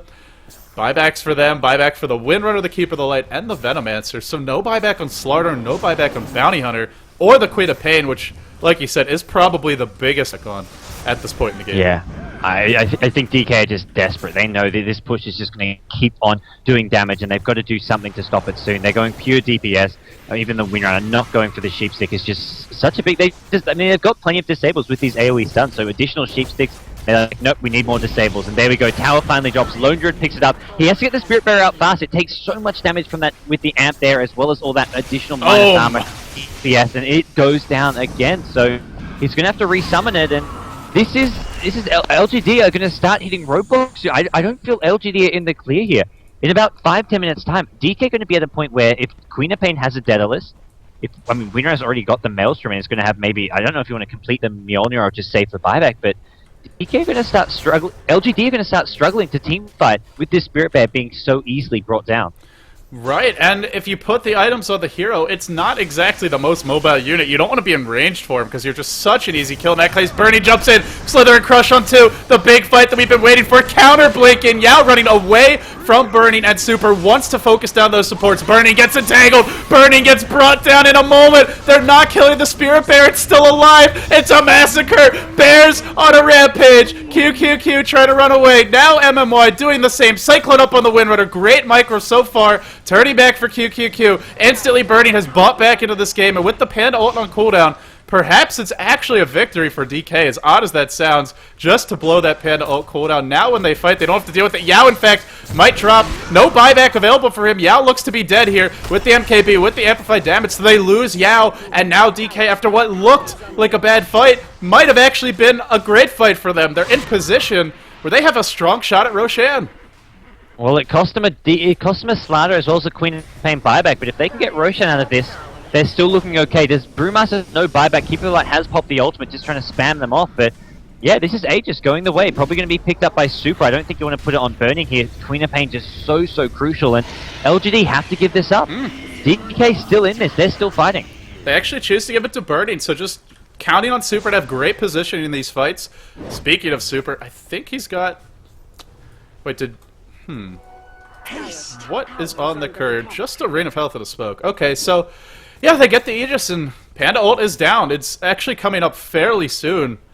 Are LGD going to be able to go back to the slow siege? Can they do that, or do they have to try and find another way to finish this game? If they're not going to break high ground head-on, they don't really have the best lineup to kind of be sly or stealthy or go for a big gank.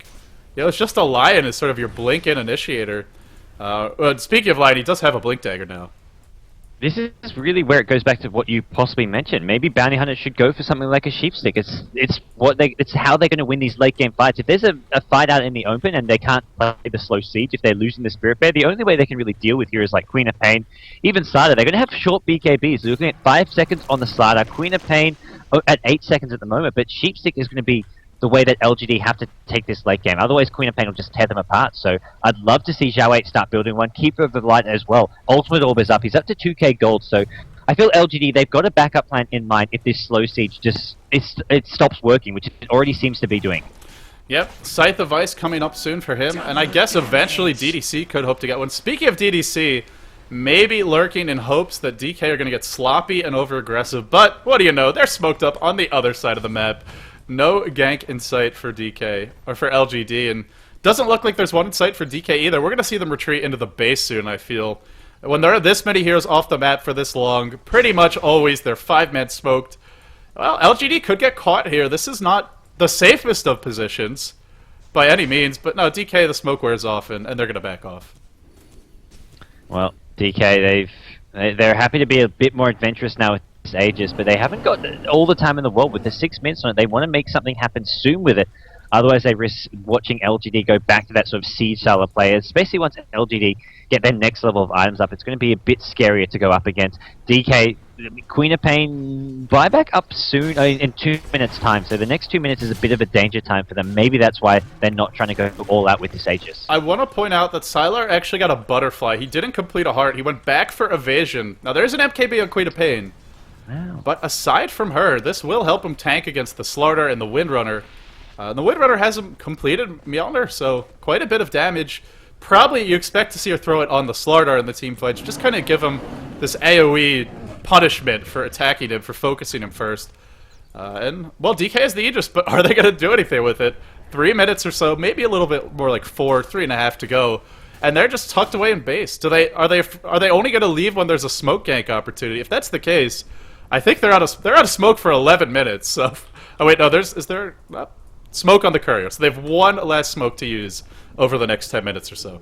Yeah, this game has really reached a bit of a stalemate for both teams. LGD are like, well, we can't really do much, but I think they just feel that what they should be doing is continue this slow siege, even though it's being a bit ineffective. DK, they know they can't really take a team fight outside of their base and on equal terms, so it's really just a point where neither team knows quite what. I mean, it's not that they don't know what the right decision is. It's just that there's nothing that is going to be the right decision, saying this is what we do to win the game. It's just dead even between LGD and DK right now. Yeah, you read the chat, and of course there's a lot of people saying, oh, this team's cowardly. Oh, all these teams like to do is farm. There's not a better way to try and win this game. If you are the ones to force the issue, you probably lose the game then and there. So you've got to wait for the right opportunity to commit. That's why we see the patience, what some would call passivity, but you'll notice how it's not true passivity. It's not like LGD is sitting in their base. They're just not diving the towers. They're not forcing a fight that isn't an easy win for them. Shao8 is on the low ground. He might be able to be spotted. The bear goes in, doing some good damage. The shackle shot not going to latch. Now Panda jumps in. Where's that Panda ult? He's waiting. There's the slaughter with a double damage, getting locked down and brought down. Bernie doesn't have buyback, but he does have the Aegis. He'll come back to life. Meanwhile, on the back lines of play, it's Super. Finds one. Can he find more? Will he get entangled? An entangle would spell absolute doom for a Bernie jumps in. Now Super wants to come back in. They're not really all committing to the fight at the same time, and it seems to be costing them. Bernie's getting low. There's the boulder bash from the Panda. Can they bring him down? He's still alive. He will die. Yao gets the kill. Focus the Rex. LGD, they smell victory. They smell a lane of Rex. The bear's dropping low. He doesn't have to resummon. Queen of Pain kills it. Shackle on 2. This could be a huge turnaround. There is a buyback on Sylar, but there's no bear for a minute and a half. Yao trying to run away. Blink over the top from Super. They might all get team wipe unless Shao8 comes in. Man mode attempt for him. All of a sudden they get Rax, but one lane of Rax is definitely not enough at this point in the game. That's 4 heroes dead, and now the question is, who's got buyback? Well, it is a disastrous fight for LGD. The Spirit Bear just proving to be too squishy, and that's just sort of the downfall for LGD. It gets picked up once early on by the Windrunner, and again in the team fight. And once that happens, Lone Druid just has nothing to throw at the team fight. They get a melee Rax, but at 60 minutes in, I think DK can just shrug that off and say, well, we got a lot of kills out of that. We got some more farm on Queen of Pain. That's going to be Queen of Pain with a Daedalus at this point in the game. And it buys more time. I mean, they do lose an Aegis for it, but this is going to go even later, and I think that favors DK, because the Spirit Bear, it's one of those things where it's like, hey, he's got 12 item slots, but realistically speaking, it's not really 12 item slots he can use effectively. He doesn't have the skills or the survivability on his Spirit Bear to effectively justify having 12 item slots in the Supreme late game. It actually feels like the Queen of Pain is doing more with 7k less gold. And I also have to really point out that Super, his positioning and decision-making in that fight was fantastic. Now, he got a little bit lucky. He didn't actually get entangled. I think the bear hit him at least 2 or 3 times. But that was it. He didn't get locked down. He used the BKB wisely. He jumped out of the fight, and then he chose to go back in on very low HP, also choosing to focus the bear. How many players would just go for hero kills there? How many players would just run away with that low HP? But Super made all the right decisions, and that's why DK are, like you said, not great to lose Rax, not great to lose the Aegis, but they're in good position, I think in spite of that, to get the 3rd Roshan, or at least have a strong shot at it. And what do you do now if you're Sylar? I mean, he's put the MKB back on the hero, so the bear is just sort of this walking, pushing machine with the Radiance, with the Salkuras. It's a tough situation. Both teams, I feel like neither team has a clear advantage, even after that Rex. Yeah, Super buys his Daedalus. This is actually a bit of a risk here. If LGD go for another push here, Queen of Pain has no buyback, and that could be costly. That's something which DK are taking a chance with this. They know if they find an opening, they can get the additional DPS, they can get those kills faster, and they're also hoping that Queen of Pain, there's not going to really be a big scale clash in the near future. But LGD, they've grouped up towards bottom, and it looks like they want to go now. And this is Super on a rush. He wants to go counterpush his top lane, I think, and also start farming towards that buyback, but I don't think he's going to have it by the time LGD reaches bottom lane of Raxus if LGD try and make that push. But I think, fortunately for DK, LGD don't realize he gets no buyback. No way is he going to have it. He only has 130 reliable gold. He needs probably like over 2k more, counting how much he's going to lose when he does die. I don't know if he's on much of a streak. It's so hard to keep track at this point, but well, LGD, maybe not quite a game of chicken, but what's looking like it might turn into one, and both teams choose to back off, so more farming, looking for the next level of items. I mean, I talked about the late game Hex on the Bounty Hunter. Do you consider that for the Panda as well? I mean, after buybacks, of course, but he's up to 2100. This is such a stalemate. Absolutely. It's just going to be so far off, where 60 minutes to farm a sheep stick on top of having a buyback, I think will just take a long time. Keeper does have the sheep stick up, which is good news for LGD. Yeah, we're going to restart the call as, gods, you're getting a little robotic. We'll bring him back in. Hopefully, didn't cut him off, and I really couldn't understand him there. Hey, gods, you're back. Hopefully, all right, a bit better. Yeah, a bit better this time. Next time I'll be sure to remember to turn off my webcam during the games itself, as it probably makes the call quality slightly worse. The LGD, they're continuing this. They've gone bottom now. They've got two Spirit Bears, which is the main thing which they need, because the Spirit Bear doesn't last long enough. But DK have already proven they can defend this. They have to defend as cost-effectively as possible, because if they lose a tier 3 tower here, next time they maybe lose a Rax, they need to really win a team fight convincingly, DK, I feel. Right, both teams, it is important, and, you know, again, buyback is... Generally, you see Chinese teams, traditionally they always prioritize buyback over items. I think Super is sort of a unique case where more so than any player, we've seen it a little bit from IG, but IG has also generally been a little bit farther ahead than this. They don't go for buyback, they don't save for it, or it's a secondary consideration. Now, I guess they feel that Queen of Pain's just going to be in a good position, and it's really just up to Burning to have buyback available, and so far, it's worked, although as I say that, he doesn't have it right now. He hasn't been able to get a lick of farm. I don't think he's gotten 100 gold in the past 30 seconds to a minute or so. Yeah, Burning has just not been prioritized for any farm. They're giving more farm to ROTK. Winran's got a Mionia. This is just high-risk play, no buyback, pure DPS. They're giving Burning's, at this point, third priority. Maybe even fourth after the Leshrac, and the problem is going to be Roshan respawning soon. LGD may make a go at that. If the LGD can sneak in Roshan, it'll get so much easier to siege this at DK base. Right, you can just get really risky. Even put more of the items, perhaps, on the lone druid, or heck, even the panda. Just let him be the frontline tag for a little bit. Come back to life, then you use your ult, and then the panda ult can actually be used to help bring the Rax down. Sure, there's a chance he'll die, but it's all about getting the second lane of Rax. If they get a second lane of Rax and they have buyback, even if they lose 2 or 3 heroes, they're probably in a position where DK is going to have to go for the throne, and that is a risk that's... There's a tier 2 up mid, so they can't barrel down mid. The side lanes are pushing, though. Queen of Pain trying to pressure that out. Now Super does a buyback. That's... Or no, actually... Okay, yes, he does. I was going to say, 3,000 gold and he doesn't have buyback. But yeah, he does now. So that's one big thing that DK has managed to secure during this time. Yeah, that's going to be important. There's no real big items Queen of Pain needs from her. And if anything, Queen of Pain's next time could be something like a Divine Rapier even. As when you have, if it gets desperate for DK, they get a Divine Rapier if Queen of Pain has the gold. The one thing I'm surprised about is they actually gave Aegis to the lone druid. I feel everything, I mean, he's relying on his Spirit Bear. I don't think that his hero's ever really getting focused down. I feel this Aegis on him is even better on maybe a hero like Lion at this point in the game, because Lion's just so crucial for his disables, and Lion's always getting focused down fast. Oh yeah. So a bit surprised that they give it to the lone druid, who, I mean, the only time he died was when his Spirit Bear had died twice already. So it was kind of like, well, he dies, doesn't even want to buy back. So a bit surprising for me. Right, and it's especially crucial at this point in the game because everyone's BKB is down to 5 seconds. Queen of Pains is down to 5 seconds.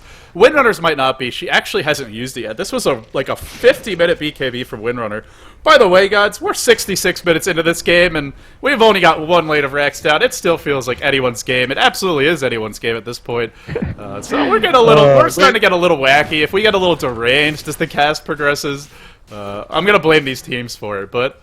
You know, it's the line. I'm glad you brought up that point about the hexes because the BKBs have low duration, so it's actually very likely you'll get to use it at an effective time at this point. Yeah, and the other thing is, I mean, this is just a huge stalemate between these two teams, and the Sheep Sticks is really going to be the difference between getting the kills and not getting them. The evasion on a lot of these heroes just gets completely negated by those Sheep Sticks. MKBs are up on a number of heroes with Queen of Pain as well as the Spirit Bear having one. Well, actually, he switches over his main hero once again. He's going to go higher. I think Lone Druid's plan is to send his hero in more than his Spirit Bear to actually try to push down these towers, but his Spirit Bear just gets destroyed. He needs his hero more on the front lines than his bear at this point in the game, I feel. Right, it's almost like just leave the bear with your team so when Slardar jumps in, it'll help keep them alive.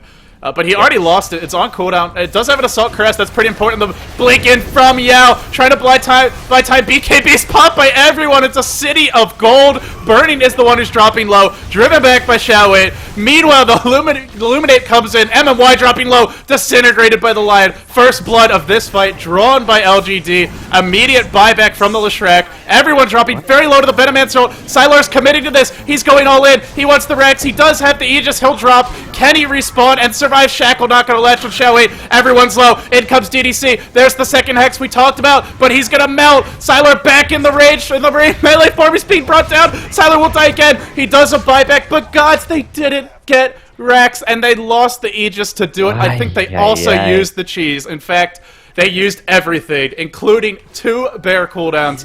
And the low druid, he does have buyback, so they're not gonna lose the game off of that fight, but wow. Yeah, Lone Druid, I mean, once again, Spirit Bear dies really early on, and not only do they lose the Spirit Bear who does a lot of damage, they lose the Assault Crest. The Assault Crest is just so crucial. He almost needs to put that on his main hero at this point in, because Lone Druid was alive for so long in that fight, just his Spirit Bear dropped instantly. So, got to see him switch that Assault Crest over and just, I don't know. LGD just got so desperate to get that Rax there. I still think it's not necessarily the worst case scenario for them. They get the T3 tower. Next time they do that, maybe it's in, what, 6-7 minutes time with the next Aegis. They can get the set of Raxes, so they're just slowly trying to get closer and closer to Mega Creeps. They're just banking on the fact that DK do not have enough time to push out, get Raxes of their own. There's already 4 heroes up. It's only Lone Druid who's still dead, and he does have buyback if he wants to use it. It's 40 seconds to go. They still have the glyph. They're going to save it for the high ground. They're going to save it probably until this tower is close to being dead. Although, as I say that, the bottom lane is being breached. They force out an early glyph. Not really the best usage. Xiaowei gets hexed up. He's in a lot of trouble. Was that 5-4 steps? Oh my god, did he fly far away? He's actually going to live. Now the counter initiation from Yao. Blink in, into the clap. Oh, Super might die. Super does die. He does a buyback, but he will be forced to do it now. That in itself is quite a victory. Four stuff of the century, and I mean they're going to lose Venomante, which isn't the biggest news, but what a chain 4 stuff onto Xiaowei, winning that fight, and Super gets in at the perfect time with the MMY! Catches MMY! The high ground! He gets the Impale! Yao is still chasing Finger of Death, MMY in all sorts of trouble. He can't get his BKB off, and his buyback is on cooldown. What a big play. That was all Lion. DDC has somehow come up with some huge late game plays out of nowhere. We talked about the importance of these support heroes when they were behind, but boy are they showing us just how important they are late game too. The triple 4 staff, just the chain hexing, the chasing. I don't even know if DDC had vision for that kill. The track was applied or for that stun, the track was applied afterwards. Maybe he did, just didn't have a chance to switch the camera view during all the chaos. But who has buyback now? And well, Queen of Pain. They're looking to get cheeky. They're looking to get very cheeky with this. They're going for the split push. They had Queen of Pain, even Slider going bottom. No, they've TP'd back now. They were looking for maybe to kill the Lone Druid at bottom lane, but they've TP'd back. Lone Druid gets recalled top, and it's just Leshrac down, but this is risky. A lot of buybacks on Queen of Pain, buyback on cooldown. Slider does have buyback, and for DK, it looks like they're not going to find themselves in an engagement. LGD back off, maybe going to try and push out. They want to push out all these lanes with mid and bottom in a bad position. They can push out those lanes, get back to that slow siege mode, wait for the next Aegis, and cheese, I feel, is LGD's game plan right now. Yeah, Sylar's got 5k. He doesn't have buyback for 3 minutes, but definitely doesn't want to spend it all because most likely it'll be 3 minutes before the next big team fight. Difficult situation for both teams. Managing your gold is important.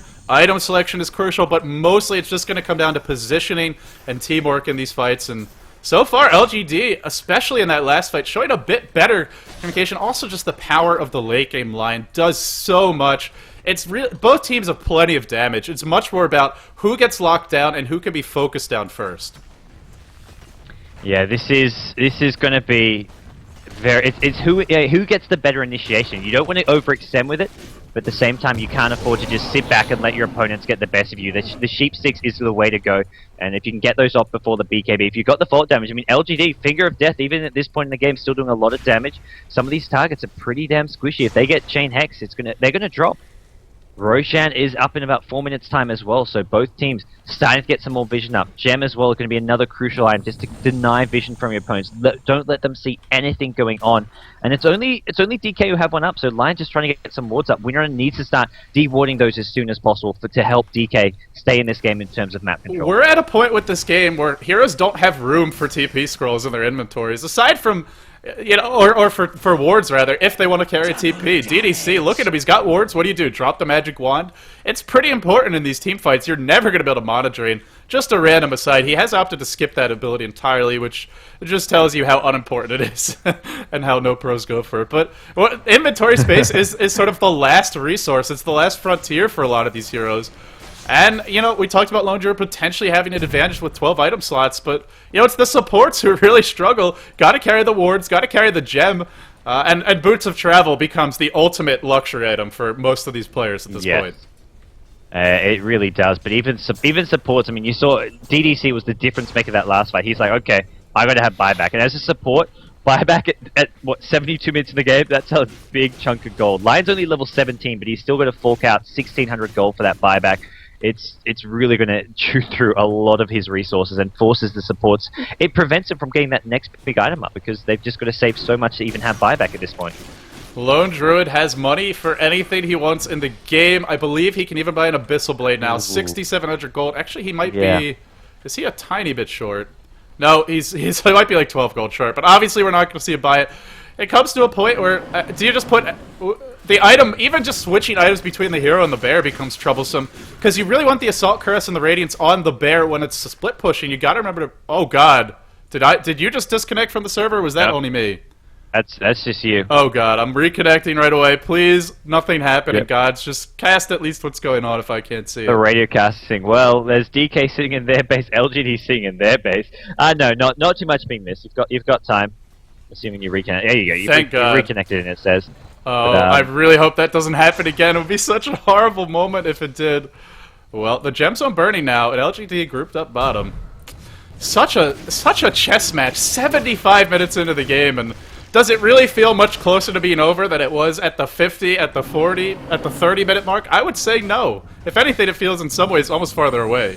Yeah, if this was a chess match, the game would have been called a stalemate a good 30 minutes ago, I feel. But it's DK on the side looking for that initiation. The blink on Burning's there, but he hasn't been using that offensively as of late. They're going on Spirit Bear. Spirit Bear's the #1 priority, it feels like. And Shackle Shot. Ooh, Sylar needs to be careful. Here comes LGD, BKBs from Bounty Hunter as well as Brewmaster. They're gone in. Sylar still alive, and this is not quite the kind of fight DK were after, I feel. They've managed to take out Line, instant buyback, and DK now looking to turn this into even more kills. This is not the kind of fight this LGD were hoping for. They've got the better chasing lineup. Panda's gonna get caught out too. I think he's dead. This Earth Panda, nice boulder toss out of Burning. He's got to blink away as soon as he despawns. Will he be able to pull it off? Burning waiting, casting a split second too early. Yeah, with the blink away, everyone is alive for LGD. Granted, they used a couple buybacks, but Burning blinks forward. Where's that amplified damage? The Slither and Crush cooling down. The Hex is back up. This should be the death of Yao. No more evasion for you, sir. The MKB doing all the work in the world. And now the Panda... He doesn't have buyback. He needs 500 gold. No Panda and no Panda ult for 90 seconds. Did LGD finally slip up? It's a pretty big slip. I mean, 2 buybacks from Bounty Hunter as well as the Lion. Brewmaster doesn't... I mean, I don't think DK aren't going for a push here. It looks like they're going to back off, regroup. It's still a very tough position for DK to make anything happen. The big thing is going to be if DK can get Roshan during this time while Brewmaster's down. Get the Aegis. Just at this point, with the carries and solos being so farmed, it's just going to be Cheese and Aegis going to the supports. Maybe an Aegis on the Slashrak. Cheese probably maybe on Burning or something. And it looks like DK, that's where they're going to be headed, maybe. I really don't know. Shao went for a Butterfly, and I don't know if this is the item they need. I feel like it's more about the Hex at this point. Well, the item selection secondary, of course, to anything else that's happened. The bear might get caught out, though. The cheese is on the floor. They haven't picked it up yet. The bear will be brought down. No Aegis, no Assault Caress, and no bear resummoned for 40 seconds. Shao 8 also on the run. I think they saw him with the gem, or no, it was just the track that revealed it. Threw the track out, got revealed, but now LGD give up the Aegis. I believe they picked the cheese up. They did. It's on the supports. It's in a... Look at QQQ. Oh, 76-minute Ethereal Blade on the Venomancer. I love this item choice. He's a happy camper. This is late game Dota at its best. I mean, so much farm being spread around all these heroes. You've got a Lone Druid with a Manta style. You've got Venomancer with Ethereal Blade and a cheese. This is just a sight to see. Leshrac getting a huge amount of farm as well. The net worth of all these heroes in this game is just, it's pretty phenomenal. Oh no, Sylar's gonna get caught. What was he doing mid? He's got the mantle style though. He's trying to run away. He's so damn slow. Shackle not gonna latch blinking from Yao. Maybe it was the ultimate bait. Look how fast Burning dies. Burning actually living. No, he's still alive. Ethereal Blade was used by the Venomancer to keep him going through that. Now the Aegis is expelled. Queen of Pain in a bit of trouble. Lone Druid still standing, still tanking. Super delivering on the back lines of play. Blink in, clap on everyone. DK seemed to be overwhelming LGD, or maybe not. Can they bring down this bear? Can they finally deal with Sylar? He's still alive. He's doing so much work. He used the buyback. He rejoined the fight, and he's still mauling these heroes to death. Super's dropping low. Super not falling just yet. MMY running away. The Manta driving him back to his base. Shao giving chase. Unbelievable. Super doing so much damage on his own. He gets 2 with 2 straight crits. He's going to get 3. Super has just turned this around in a huge turn of events. There's no buybacks. No one's buying back. Is this it? Oh gosh. I don't know. I think Queen of Pain may have just done this. We talked about the resurgence, sort of the rise of Super as King Mid. If he goes on to carry this game, this is one for the history books of Dota. This is a seriously epic performance. Took a lot of risks, but like you said, with the final piece of the puzzle was the Assault Cuirass, apparently. He still has buyback as well, so they can really commit to bringing down this Rax. Now, there's a Lion who's got a blink and an ult. Might be able to pick Super off and force that buyback. Rax is dropping low. BKB popped by Bernie. Just wants to bring it down. In comes SC, just trying to bait, just trying to waste their time. He's got the Ghost Scepter. He'll use it now. Lion jumps in. Lion assassinates Super, forces out the buyback. Was that the right choice, though? If he dies when Queen of Pain rejoins, maybe it wasn't worth it in the end. Travel for Super. Super gets boosted travel. He's coming right back into this fight. Burning needs to get out of there. He hasn't got the Aegis anymore, but Super is here, and he wants revenge on this Lion. Still 30 seconds to go. No buybacks available, or they would have used them already. The Rax is going to be focused down. This will be one lane of Rax. Can they get two? The top Rex is exposed. There's no more glyph. 2 lanes of Rex. That might be too much for LGD to deal with. Super, absolutely massive. Again, though, he doesn't have buyback. The game is not over, but it's looking a lot better for DK right now. Illuminate being spammed time and again, just trying to do anything to slow Super down. In comes DDC. Man mode from the little Lion. Can he pull it off? Doesn't look like it. And Xiaowei now forced to run. The amplified damage on him. Super smells blood. He smells victory. He wants this kill. Yao has the ult, has to use it. Windrunner going to work on him with that ultimate, with the focus fire. Sylar back in the middle of the fight. Remember, no buyback on the Queen of Pain. If she dies, this could maybe be a throne race going the other way. Super's got to blink away. He will do so. Now the chase on to Burning, who's trying to get out of here. Burning, actually does have buyback, even if he dies, not the biggest loss. 2 lanes of Rex claims. Looks to be the death of Burning. He's pulled back down. No time for that blink dagger to cool down. Immediate buyback. Wants to start the cooldown. And DK emerge basically victorious, but here comes, I guess, what LGD wants to do, which is an all-in kind of push mid.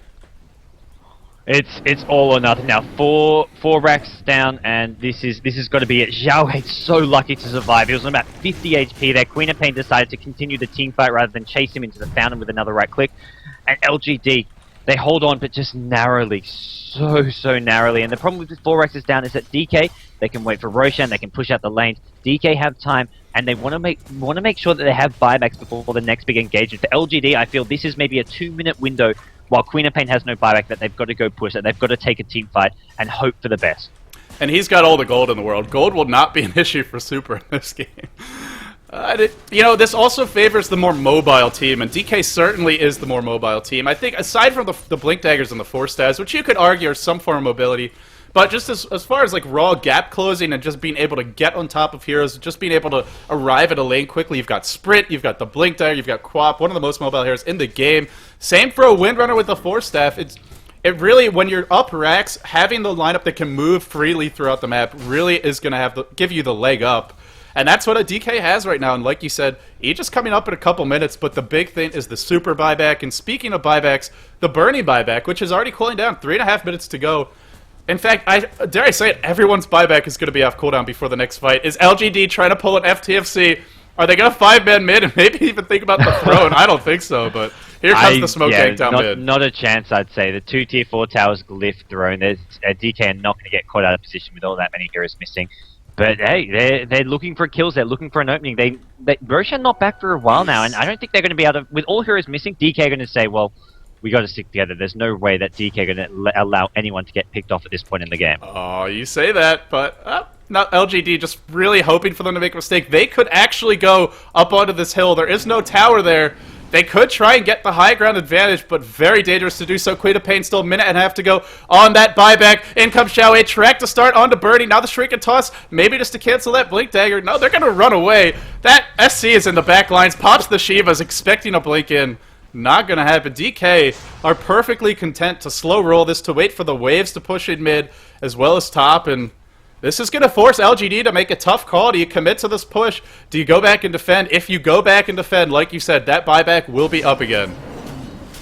Yeah, this buyback is very, very soon. 1 minute before the Queen of Pain buyback. I don't know if LGD are timing this. I feel at this point, it's not the Roshan timer. It's stuff like the buyback cooldown, which is more important. And LGD, maybe they know it's about 50 seconds off for the Queen of Pain, and they're happy to make it go. They want to set up Raxus to try to even things up. Oh, here comes the huge fight. The bear going to work. Kung Fu Panda almost dies, but gets away with that ethereal form. Now burning, being focused, being brought down. Where the hell is Super? He's on the back lines of play, but he's getting mauled. He doesn't have buyback for 30 seconds. 4-step in. Need one more auto attack. It looks like he's going to live. Everybody's living, but they're getting 2 lanes of Rex. LGD strike back. They get 2. Can they go for the throne? Can they go for more, or do they just back off? It looks like they're going to take the trade, get the Rage Rex mid. Here comes the TP from Shrek. He wants to start this fight, draw the focus, brought down immediately, die with a crucial mistake, or perhaps not. Sylar's in trouble. Sylar might fall. It's Super who does. Where's the buyback? 8 seconds to go. Is it going to be too late? Kung Fu Panda, Monolink, LGD with the better focus fire, and by golly gods, they are doing it. LGD done this? How are they still in this? Queen of Pain buyback coming in, but I don't think it's going to be enough. Queen of Pain, Venomancer can't really offer enough, and it's just Queen of Pain. LGD have everyone except Lion. Lone Druid is incredibly low, but he's got buyback. He can just suicide, get the Raxus, get Mega Creeps for his team at this point. Maybe they go for Throne.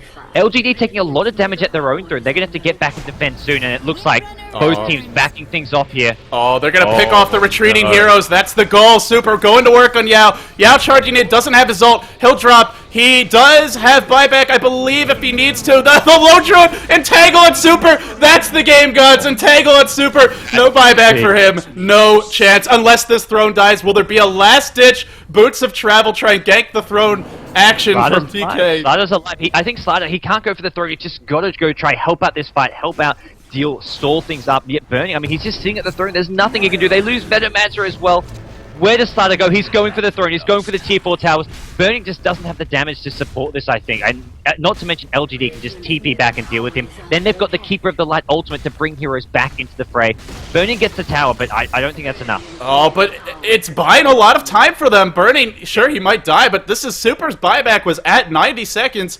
It's down to 60, and I think LGD weren't sure who should go back. All the heroes walking back. Speaking of going back, it's actually also Boots of Travel, which is an issue. DD has the money for them, hasn't bought them yet. Yao doesn't have a TP scroll. This is that late game inventory. We talked about it. Perhaps the most important resource after buybacks, and it actually works out in DK's favor. I really thought that might have been the game, but Burning goes for the gambit, draws them back, and the lack of TPs. LGD... They definitely bounce back a bit in that fight, but DK are hanging on. The good news is for DK, or for LGD, that the Queen of Pain buyback is back on cooldown for 3 minutes. Yeah, Queen of Pain going to be alive for this next fight, so DK are still alive somehow. Speaking of late game inventories, Keeper of the Light, is this like a hard carry Keeper of the Light? Shiva's Guard as well, up 3.5k gold. Like, what am I seeing? This is a ridiculous amount of farm. 300 plus creep kills on a Keeper of the Light at this point in the game. It's the second highest on the Radiant team, more than the Brewmaster and Bounty Hunter now. So, I mean, there's a lot of farm going the way of LGD. Insane. A little bit more even distribution of DK. The Aegis is going to respawn. Does anyone even have room for this anymore? Haster and bottom should be denied by this QQQ. Venomancer Illusion not doing so yet. Look at the Roshan. Sylar is just a one-man wrecking crew. He's going to have an Abyssal Blade as well if he wants to. In comes Burning. Stun on everyone. Yao does get the Aegis. Cheese is on the floor. No idea who picked it up. The fight underway. Yao still has the ult. Not using it yet. Just going to try to get out of here with that Aegis. The defensive Shiva's the 4-step back onto Xiaowei. Shackle narrowly gonna miss, and DK go for the Roche steal. They don't get it, but what they do get is this top lane. Super's thinking about Throne. There's no who can get back in time. Oh, it's Sylar who's here just barely in the nick of time. Arrives at the base. Everybody being chased back. DK really hoping to pick off stragglers.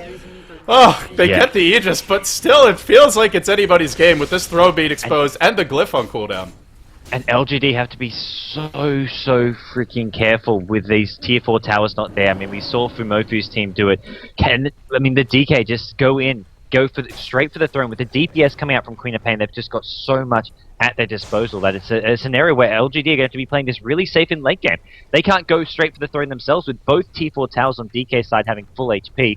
Even with the Aegis and Cheese, it's still going to be tough. Lion has the Cheese for his team. He's just getting sheeped up and killed. He's not going to be able to make much use of the sheep. The Brewmaster Aegis will be useful, especially considering he doesn't have the buyback gold and it's on cooldown. But LGD, they're going all top. They've got to try push as fast as possible. They need to push faster than Super can push mid, because Super is going for that counter push. They have the creep.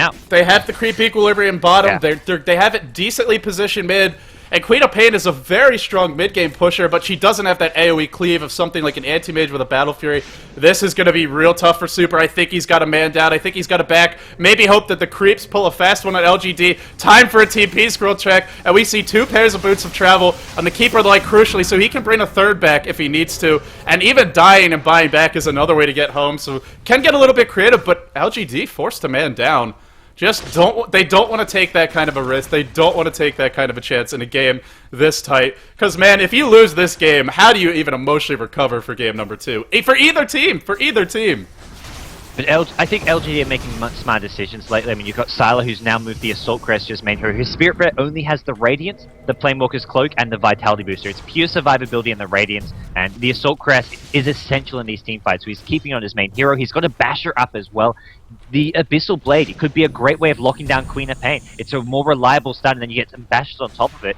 It's going to be tough for Queen of Pain to fight, and this is just the lone Druid doing the right-click damage, so LGD making some smart late game decisions. DK, they're stalling really well, burning with that soul at bottom lane just being essential to their survival. Oh, here comes the huge team fight. Yao jumps in. Where's the bash? Super. Actually, it's Xiao 8 who's going to work on him. The lone druid is running away. Kung Fu Panda, or chasing rather. Kung Fu Panda still surviving. It looks like this might be the end for DK. They're just getting assassinated. Too many BKBs. Too many hexes. The bash on burning. The bash. Oh no. QQQ next to line. Queen of Pain still in this fight. Did buy back. This is the last ditch effort for Super. How many can he bring down? This is gonna be thrown. This bear, he wants honey. He won't stop. He dies, but he gets the third lane of Rex, and all the lanes are pushed out. LGD's base is secure. Gods, they've done it. Oh, they've claimed the third lane of Rex. LGD is back in business, baby. Wow. I mean, I question LGD's ability to win a game when DK got off to a fast, good start, but LGD playing from behind like absolute champions here, and what a fantastic game. 90 minutes exactly on the dot of pure epicness. You know, 41k net worth on the lone druid. Absolutely ridiculous amounts of farm. LGD win a whopper, a barn burner, just a sensational performance after what has to be reiterated, a pretty bad start. Xiao 8 was doing horribly in that top lane, died 3 times. Let's not forget the struggles the middle lane had, where Yao got ganked. DK supports played perfectly in the early game. We thought perhaps the Bounty Hunter was a trap against DK as the mid game progressed, but Xiao 8 made all the right calls for his team in the late game. The captain doing it, and of course the whole team pulling their weight. In the end, Gods, they're going to take it. 90 minutes on the dot, an hour and a half of sensational Dota from both teams. So LGD got game 2.